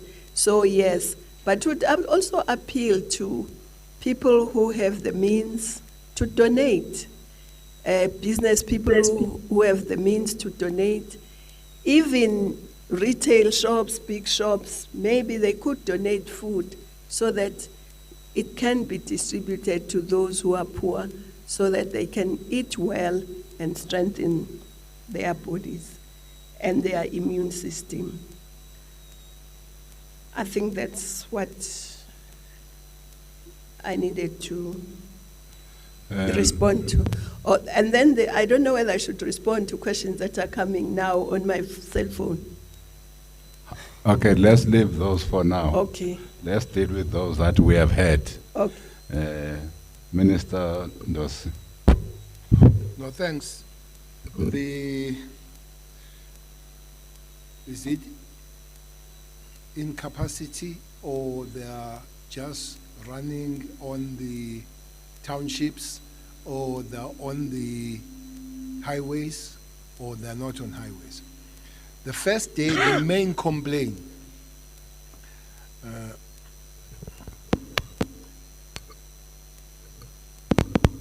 the main complaint on the first day is that we send the police in Sentin rather than Alex. That was the first complaint of this lockdown. Because of the long queues in Alex, we had to get police from Sentin. Sentin. From Sentin to Alex. So that question was killed on the first day, that we only send the police to the African areas or township only. Well, if she's in Gauteng, she's doing a very good thing for not seeing the police on the road, which means she's staying in. She must keep it that way. When you take N1 to Limpopo, we have a permanent roadblock at Carousel before you enter Limpopo. When you go south, I can't remember exactly, but Esidibeng, there is a permanent roadblock. Where you go, that is N3. When you take N12, we have a permanent 24/7 when you go to Mpumalanga, both on N4 and N12. N4, if you go northwest, we've got a permanent just before you cross the border inside northwest and inside Gauteng. They're forever doubled those. So to me, it tells me a good story that he stays in. She must just continue that way. That's why she doesn't see this, but they are permanently there, those roadblocks. In most of the time, in both suburbs and townships, we don't have roadblocks. We have patrols in those areas. That's why we have arrested people in both what you would know as a traditionally white suburbs. Hence, we have arrested quite several people in Montclair, in Durban and Westville. We have arrested quite several people in Alex. We have in Soweto and in Khayelitsha, where we patrol and we find people doing the wrong thing, we arrest. Inside those areas, mostly we patrol. The second, police heavy-handed. We have tried to explain this question. I'm briefed all the time by the IPIT on the matters of the police under lockdown. I will request that people that write about these things, they also check their facts or they wait until the actual facts come. Because the main was a murder at Egruleni. Egruleni, the private security company has been arrested and there is no police that has been arrested. The further investigation is on the municipality police, of whom I agree is a member of the South African police. So we're waiting for the final, which will come tomorrow, of a postmortem. Police have been accused of killing somebody in Western Cape. They say it's a beer case. I don't know what was happening with beer. That one, the postmortem has come out, and the postmortem, he said, was killed by the double attack of a heart attack, not by the police. The third one, we're waiting for here in Gauteng, we're waiting for, again, the postmortem, and he was found dead. He was arrested. The allegation that was assaulted by the police, there were 2 in the cell. He was found dead. We're waiting for the postmortem and further investigation. There's one case that I want to make here of one police that has been charged for rape. So this man has been charged for rape. He's a policeman. But what is not said by the media and everybody is that he is a husband of the wife that was raped. So now it looks like he's a police that has got nothing to do, just went to rape.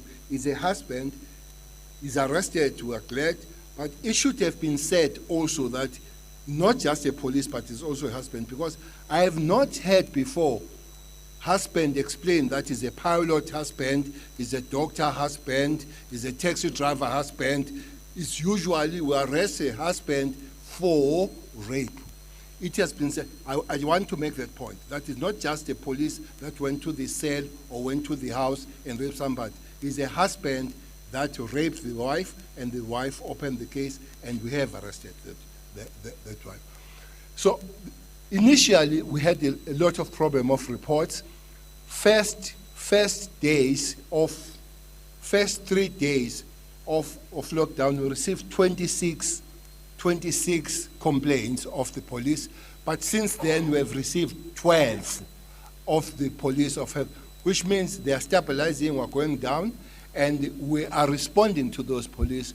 People that break the law, yes, we'll arrest them. But want to make a call to the communities out there themselves to respect the police, to respect the law. As I have said before, that we would not love not to arrest anybody, but if we are forced, we will, within the law, police, but also South Africans must learn to respect the law. The last one, how many people are arrested? I did give the figure. The figure is 2,289. This figure ends on 30th midnight from the 27th. Western Cape is 774. Free State is 368. Northern Cape is 290. KZN is 225. JP is 217.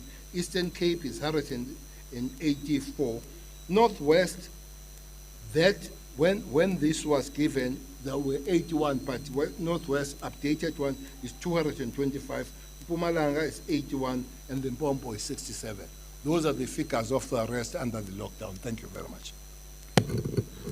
Thank you very much. Minister, yes, Minister Ndaben, I promise. Thank you, Minister. There was a question on fake news. There's been an email address that has been created, which reads as follows: fakenewsalert@dtps.gov.za. Yeah, it was on. Yeah. So it's that email address, and then the number on WhatsApp, which is 067-664015. What we have done, we've engaged with the platform owners, your Google, your Facebook, and Twitter, to say, as we establish these platforms, immediately when the people send the complaints, and then we forward it to them, and then they take it down within 24 hours, the latest. That's the agreement that has been reached with the platform owners. And we do urge everyone to report fake news.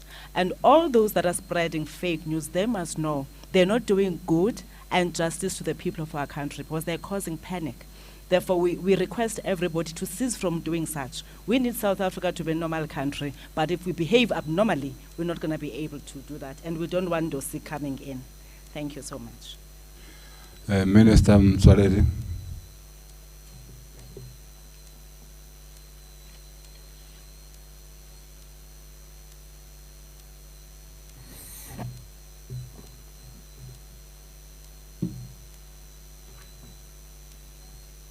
Thank you. I think the question was about, presumably about thousands of South Africans who are stuck at the borders. As we said, the borders remain closed for normal human movement. But what the amendment today is saying, which also appeared in the previous amendment, is that it's difficult to stop a person constitutionally from coming back to their home.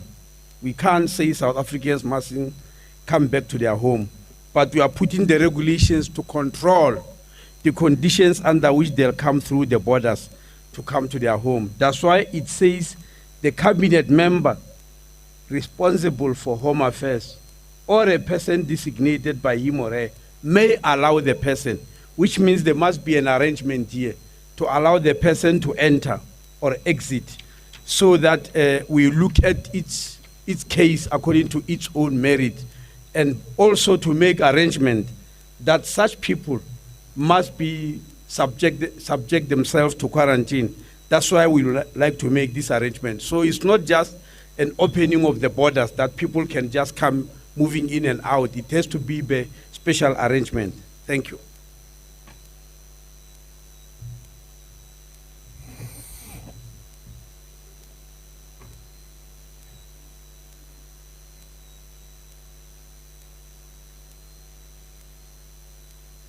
Well, I don't know whether there was this question of testing and screening at the border. But I think the question is answered, that anybody who comes in still gets to be subjected, because you are a South African, we have closed the borders. So anyone who comes in, first of all, must have permission to come in, first of all. And secondly, such a person will be subjected to our quarantine laws. As you come in, anybody who comes in gets quarantined. Now, having said that, I saw a hand there that we are now doing the last round, and also, Ma'am Kosazan, you will also answer those questions that came to you. How many are they? So, Spendulil.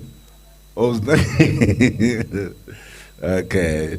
So that is the last round, so that we are able to go and do these things that we said we are going to do. Can we start with you, Madam? I don't know how you came in, but since you are here, we will take you. I made arrangements. Hi, my name is Isabel. I'm from Netwerk 24 and also the Beeld newspaper. I have a few questions regarding domestic violence and how many arrests have been made and how that situation is managed, because a lot of people are now crammed inside, so that's a problem. And then the other question that I have is the one about children of divorce. Will that be one of the regulations that maybe will be tweaked later on, that people will be allowed to see their children? And yeah, that's my questions. Thank you. Thank you. Let's take the three. This is the last round, colleagues. We'll take the three, then we'll take your two. Let's take the three first. Who's the first caller? Minister, the first caller is Samkelo Maseko from SABC. Samkel. Ted Kulumaba. My question is directed to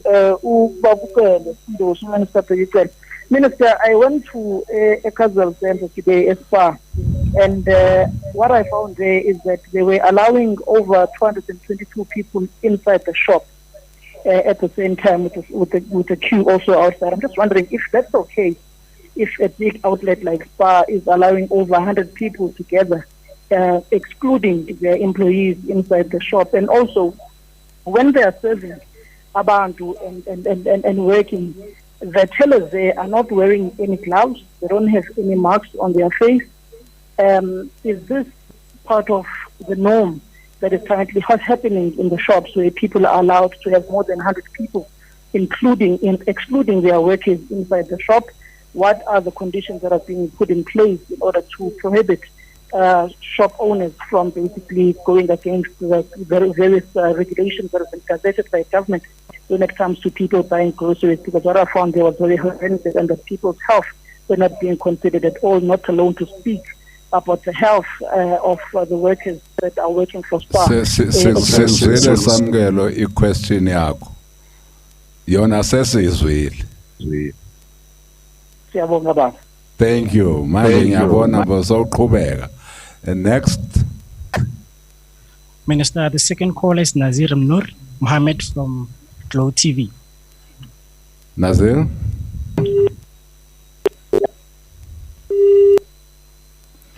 Have we lost that call? The next one. Hello? Can you hear me? We can hear you. Who are you? Yes, this is Nazir Nur Mohammed from Glow TV. Oh, okay, Nazir. We thought we had lost you. Okay, you can ask your question. My first question is to Minister Patel. Is there a way to stop the mushrooming of, call it, backyard shops producing sanitizers? Some of these items are more water than anything else. Is there no quality control rules, such as being SABC approved or having some other body approval? This is really a report to desperate consumers. The other question is, I think there should be clearer rules as to how NGOs should interact with the concerning distribution of food parcels, especially in the informal settlements. Also, I'd like to know, is the distribution of cooked food allowed? At times, the security forces allow the distribution, but at other times, they refuse. So it's all about who is on duty. Just to follow up from a previous question asked, I think the minister should take note that Muslims bury as soon as possible, many times within 4 to 5 hours. As such, it's not possible to first produce a death certificate, especially during weekends or at night. Maybe perhaps a letter confirming a death from the doctor should suffice. That's it. Thank you. Thank you very much. Let's take the last one from our system. Minister, the last caller is Mshengu from Sunday Times. Mshengu Shabalala, khuluma baba. Speedy baba, kwele ndaweni. All right. These are related to transport, but because the Minister of Transport is not there, I will direct my question to Imam or something like that. Can you move away from the mic, please, so that ungayicabuzi ube kudenyana nje kuye? Alright, ngathi kuyazameka. So my question is about transport, and it will be directed to Ubuntu. With regards to the relaxation of the rules with regards to taxes, was that the only option that was on the table? And I asked why. Because there could have been other options, for instance, like forcing the tax association, which is at FMNA, if I believe, to also chew in the grant as announced by the Minister of Transport. And also maybe to talk to SA Taxi Finance to give taxis a payment holiday in the next 2 months because of the loss of income. In terms of transporting the people that ought to be transported who went to essential services, if government look at all, for instance, to use the buses which are more, logical in terms of social distancing. We have autopens, we have Via, we have other bus companies that belong to this. Where those options look at all. Thank you very much. Basically, your question is, should we have looked, well, we have not looked at other modes of transport other than taxis. Is that your question? Why did we not look at other modes of transport? That's your question. But also, the president... No, I'm asking, is that the question? Yes. Thank you. We will take that. Those are your last ones now, Sis Nanga. How many do you have there? Only 2, Minister. 2? Yes. Good.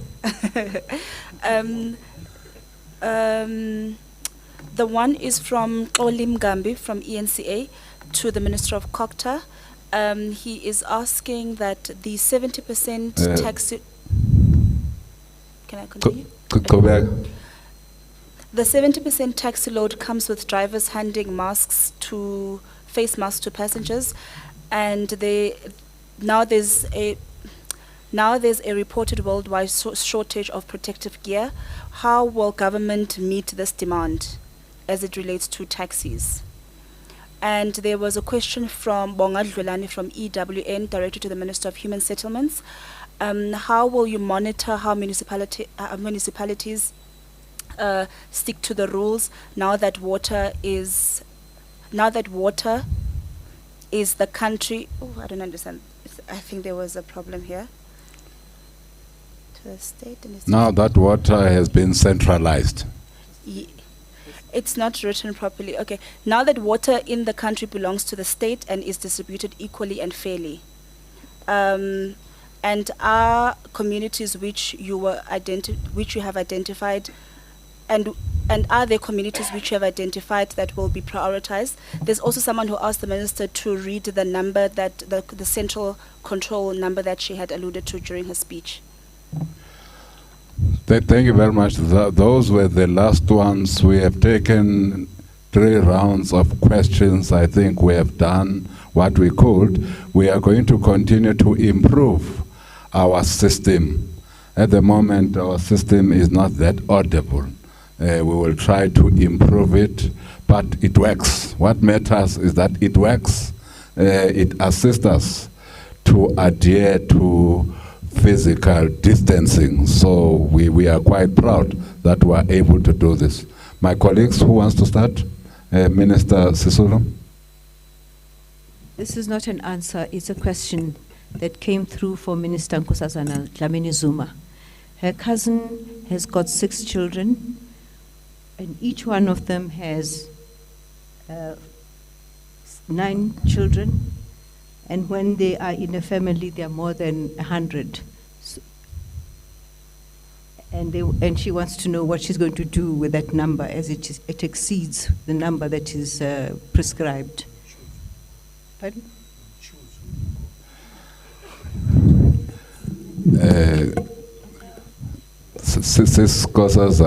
Yes, ma'am. There is a question that says that doctors encourage people with diabetes to exercise, and can we allow them to run? Yes, they can run around the house. Or in the house. Or inside the house. Over. So yes, please, by all means, exercise. We're not saying you shouldn't exercise. The other question was about, what, are there going to be regulations on how to handle the remains of people who have passed away because of COVID-19? The answer is yes. The minister tomorrow or so will be announcing those guidelines of how to handle, when to bury, how to do everything around a person who has passed away because of COVID-19. That is coming tomorrow from the Minister of Health. Thank you. Minister Sisulu, there was a question on water.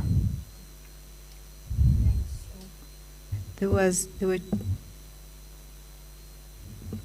were 2 questions. One was, have we found a way to regulate how food parcels may be distributed in informal settlements?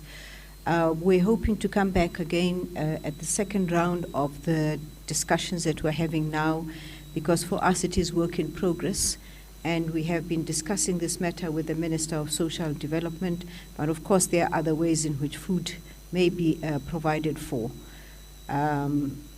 Then the second question is, what was the second question, by the way? The number, you must repeat the No, number. The number. Before the number, there was how we were going to... Since you are now, the government is responsible for water, how are you going to distribute evenly and equitably? Okay. I'm paraphrasing. Thank you. The command center has got video access to all our water boards. We're going to increase this to include all the boards that are responsible for water. So we are able to see where we have enough water for the residents of that particular area. We're able to see where we have excess water, and we're able, therefore, to request those that have excess water to provide those that do not have. For instance, we have several drought areas in South Africa, and we would want to make sure that they have access to as much water as we have in Gauteng or any other place. So we have the systems in place in the command center, and we have invited journalists to come and see. They will be able to see how we do this. The level of sophistication of the equipment there makes it possible for us to measure how much water we have and where that water is most needed, and we're able to direct that water to where it is most needed. The last question was about the number that I repeat every time I'm with the media, of the toll-free number, which will direct you. It acts as a reception center, and it will direct you to where you might get very direct answers, or it will be responded to in full. It is 0800 200 200. 0800 200 200. And please be patient when you call. We are flooded with calls, and sometimes we're not able to cope. Thank you. Thank you. And also. Can I just add on the question of food? Oh, okay, ma'am.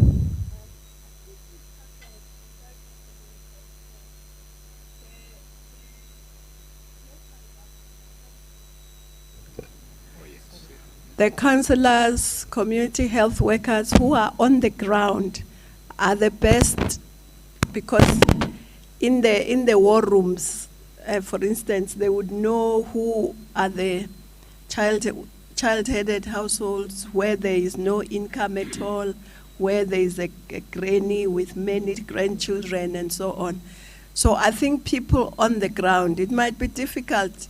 I think the ministers will give guidelines, but it might be difficult to direct where food should go from national. I think the best place people are the ones on the ground. The other question that we didn't really answer was about children whose parents are divorced. I was at another press conference where Minister Zulu answered this question. And she did say that they are discussing with parents, and parents are saying when there is a problem, and they are helping them.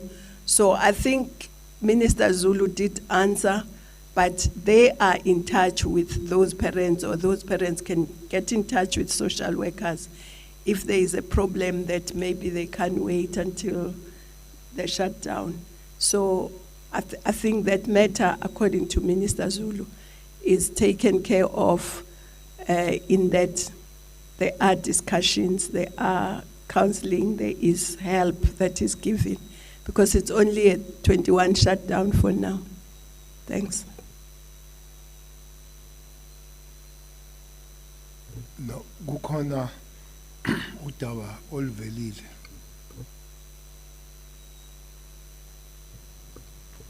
Kontaba oluvelile lika 6 times 3 times 9. Uma ingane ezakho zo 6 izizale zo 9. No want to make point ukuthi kuzobaluleka ukuthi umndeni ubone ukuthi kuyabana emncwabeni. Ngoba mabefika bengaphezulu kwa 50 la beyakhona abazovumelela. So noma ngabe i-right noma ngabe i-right le number enikiwe, kodwa umndeni kuzofanele ubale u50. Don't go beyond 50. Just imagine when you have driven all the way from Guyana to Kokstad, and then you don't see the funeral when you're in Kokstad because you are number 51. So it's important that the families, they deal with this number. The question attached to the child one is a GBV violence. It's serious, no doubt about it. If I'm not mistaken, the last number we received from the report of the Nash Jones is that since it started, 87,000 people have phoned, reporting that there might be a gender violence in the houses. So I wouldn't know how many that have been arrested, but I know that the police that raped the wife has been arrested, not as a police, as a criminal. But maybe one thing that one can raise here, there is news that made waves of a 74-old in Maritzburg, Gogo, that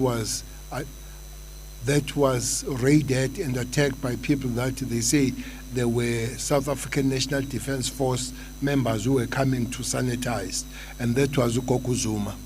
And 2 people have been arrested, one 27-year-old and one 22-year-old. Were chasing for the third one, but that arrest has been made in Pietermaritzburg. So we thank the police for quick action and quick reaction on that matter. But as we all agree, that's why as a South African police ourselves, we have given a number that it can be reported, 0800 150 150, where people they are abused, and so that the special unit, that is FCS, has been jacked up. We've tried to push them at different police stations so that they can act and react quicker when it comes to this. Is one area that we're taking it very serious, the gender-based violence. Samgelo had a good time to count these people. He said there were 250. He spent some time before he could shop.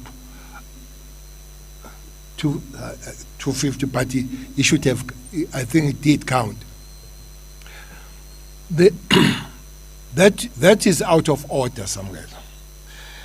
At the present moment, the number we have is 50. And I want to tell you, many shops, they adhere to this number.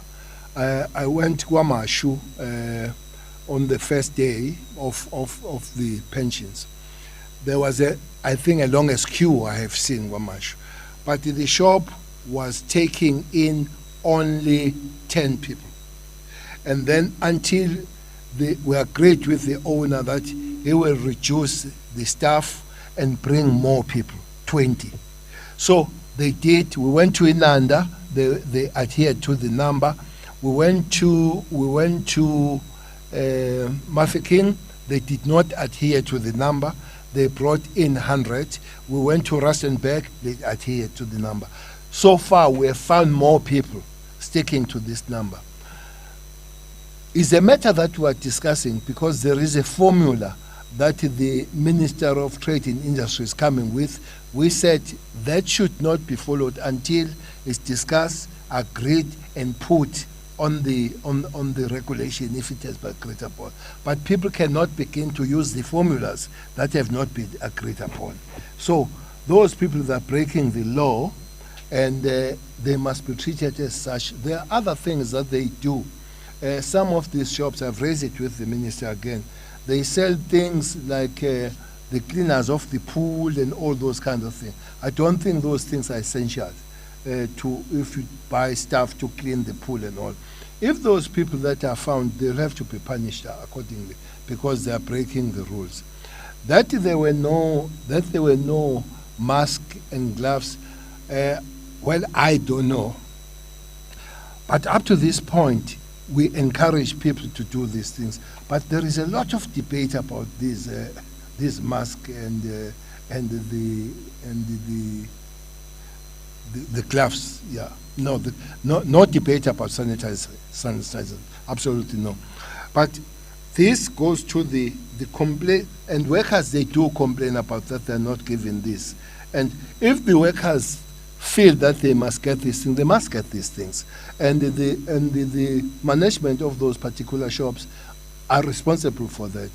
They have complained in one shop in Limpopo, and they have refused the management, and I'm told the shop is closed by the Minister of Employment, and it's closed. So there's one thing that will have to, but the basic thing here, if people, including workers, they believe that they need it, it must be found and be given, and so that it's their safety if they feel that is safe that way.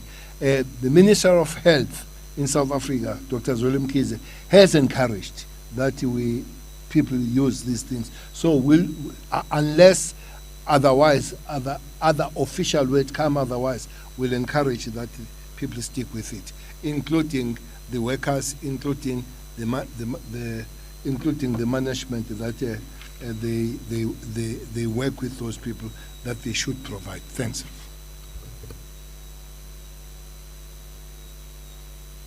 Let's start with Minister Patel on one question that was raised on sanitizers.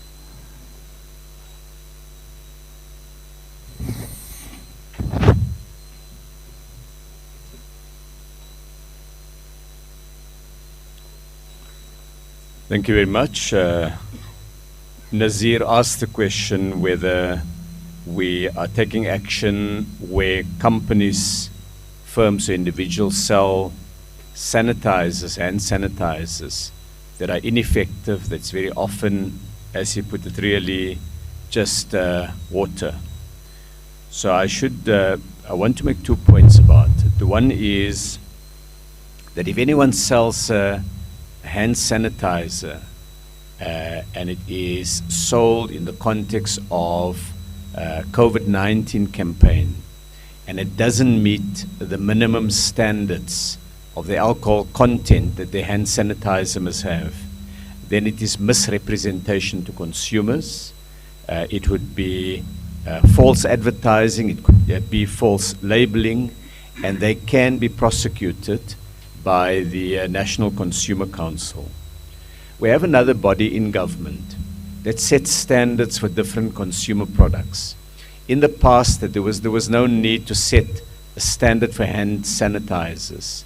That body is called the National Regulator of Compulsory Specifications. They now getting together to see how can they fast track a standard for hand sanitizers that meets the requirements of the coronavirus. So I think we will be taking more action to ensure that people don't exploit lack of knowledge by consumers and risk the lives of people in the process. But I want to also make the point that while hand sanitizers is very important,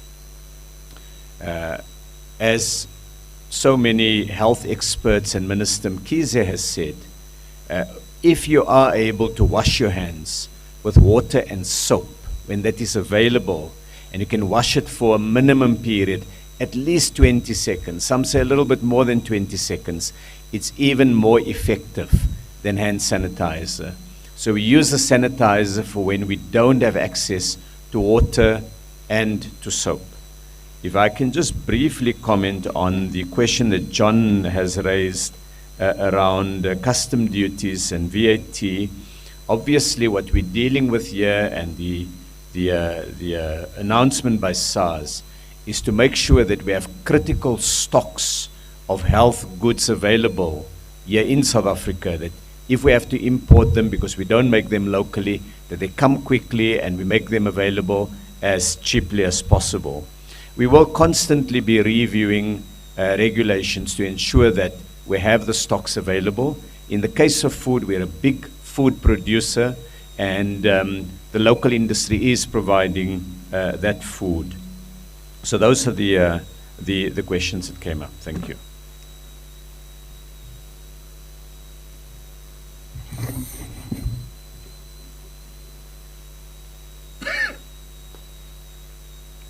Thank you, colleague. Minister Lamula.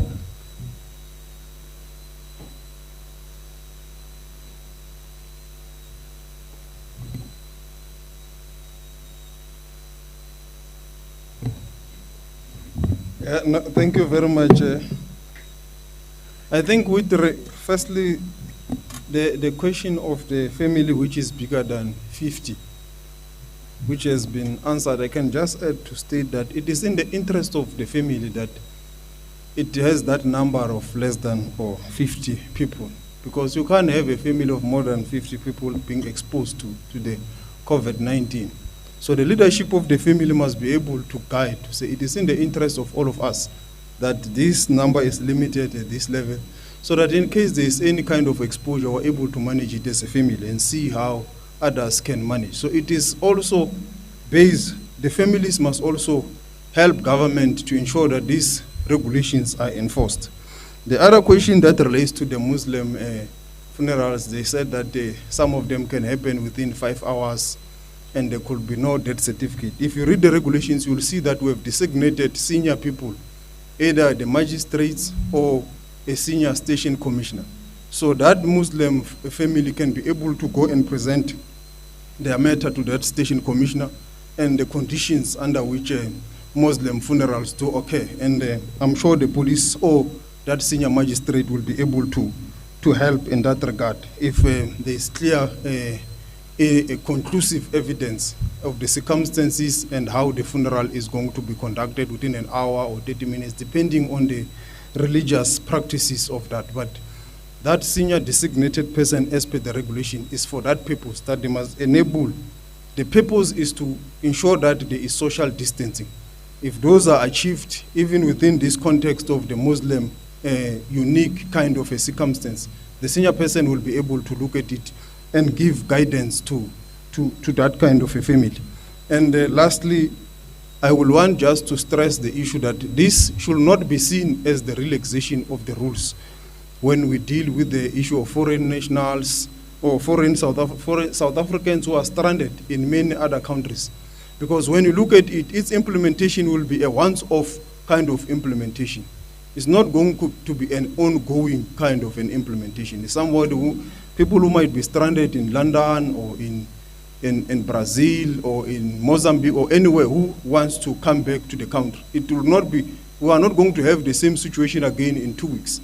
And those foreign nationals who are stranded also here in our country, who already have been counted by their embassies, it will be a once-off that they are going to go back to their own countries. The same way we were allowed by China to go and fetch our citizens in Wuhan. We cannot now again say we have now another group of citizens in Wuhan that we must come and evacuate. It was a once-off. There was a special kind of dispensation that was opened to allow us to fetch the citizens. So this is the kind of regime that we are enabling for these regulations to be functional, to be practical, to be responsive to the ongoing challenges that we encounter on a day-to-day basis. Thank you, Mr. Mtimbu.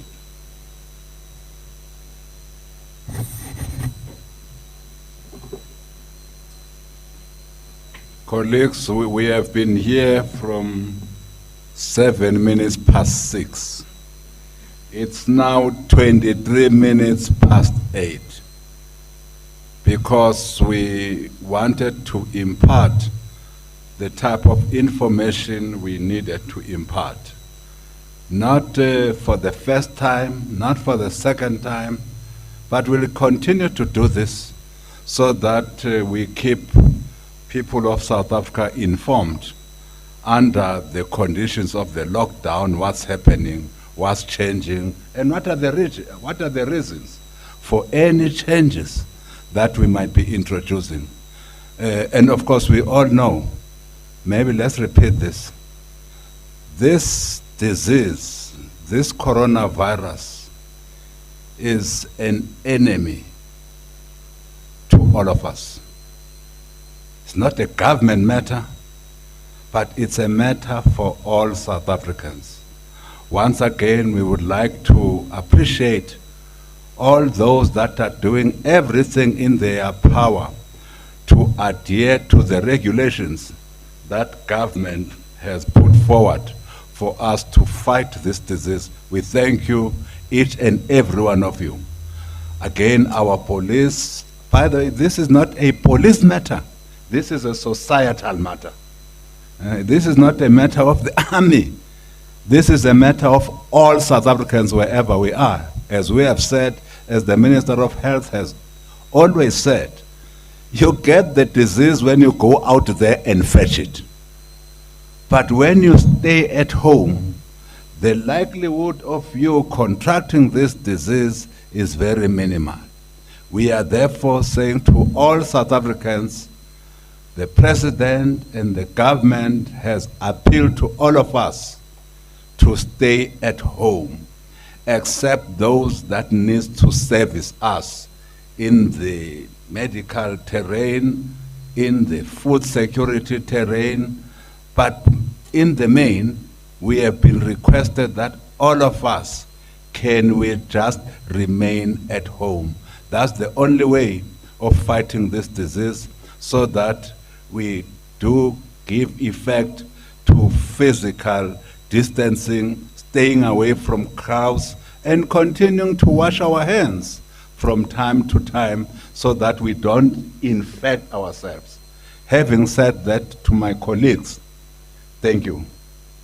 And to people in South Africa, thank you for listening to what we had to say. Please stress that no social gatherings. The 50 is for funerals and people who are in the shop. Otherwise, no social gatherings, no beaches, no taverns, no weddings, no brides, nothing. No brides, no shisanyama, no street bash. And because again, after tears, even after the funeral. No after tears, because we are saving lives here. This is a mission to save lives. Ma'am Sisol. Thank you. I think the message is clear: wash your hands, but at the same time, remember we're a water-scarce country. Save water. Thank you. Colleagues, we have now reached the end of our press briefing. We will call you again when it is necessary to speak to you. As we're doing, we will keep you informed of all the steps we're taking. But thank you. This is ours. This is our elephant. Let's work together to defeat this disease. Thank you very much. Good night.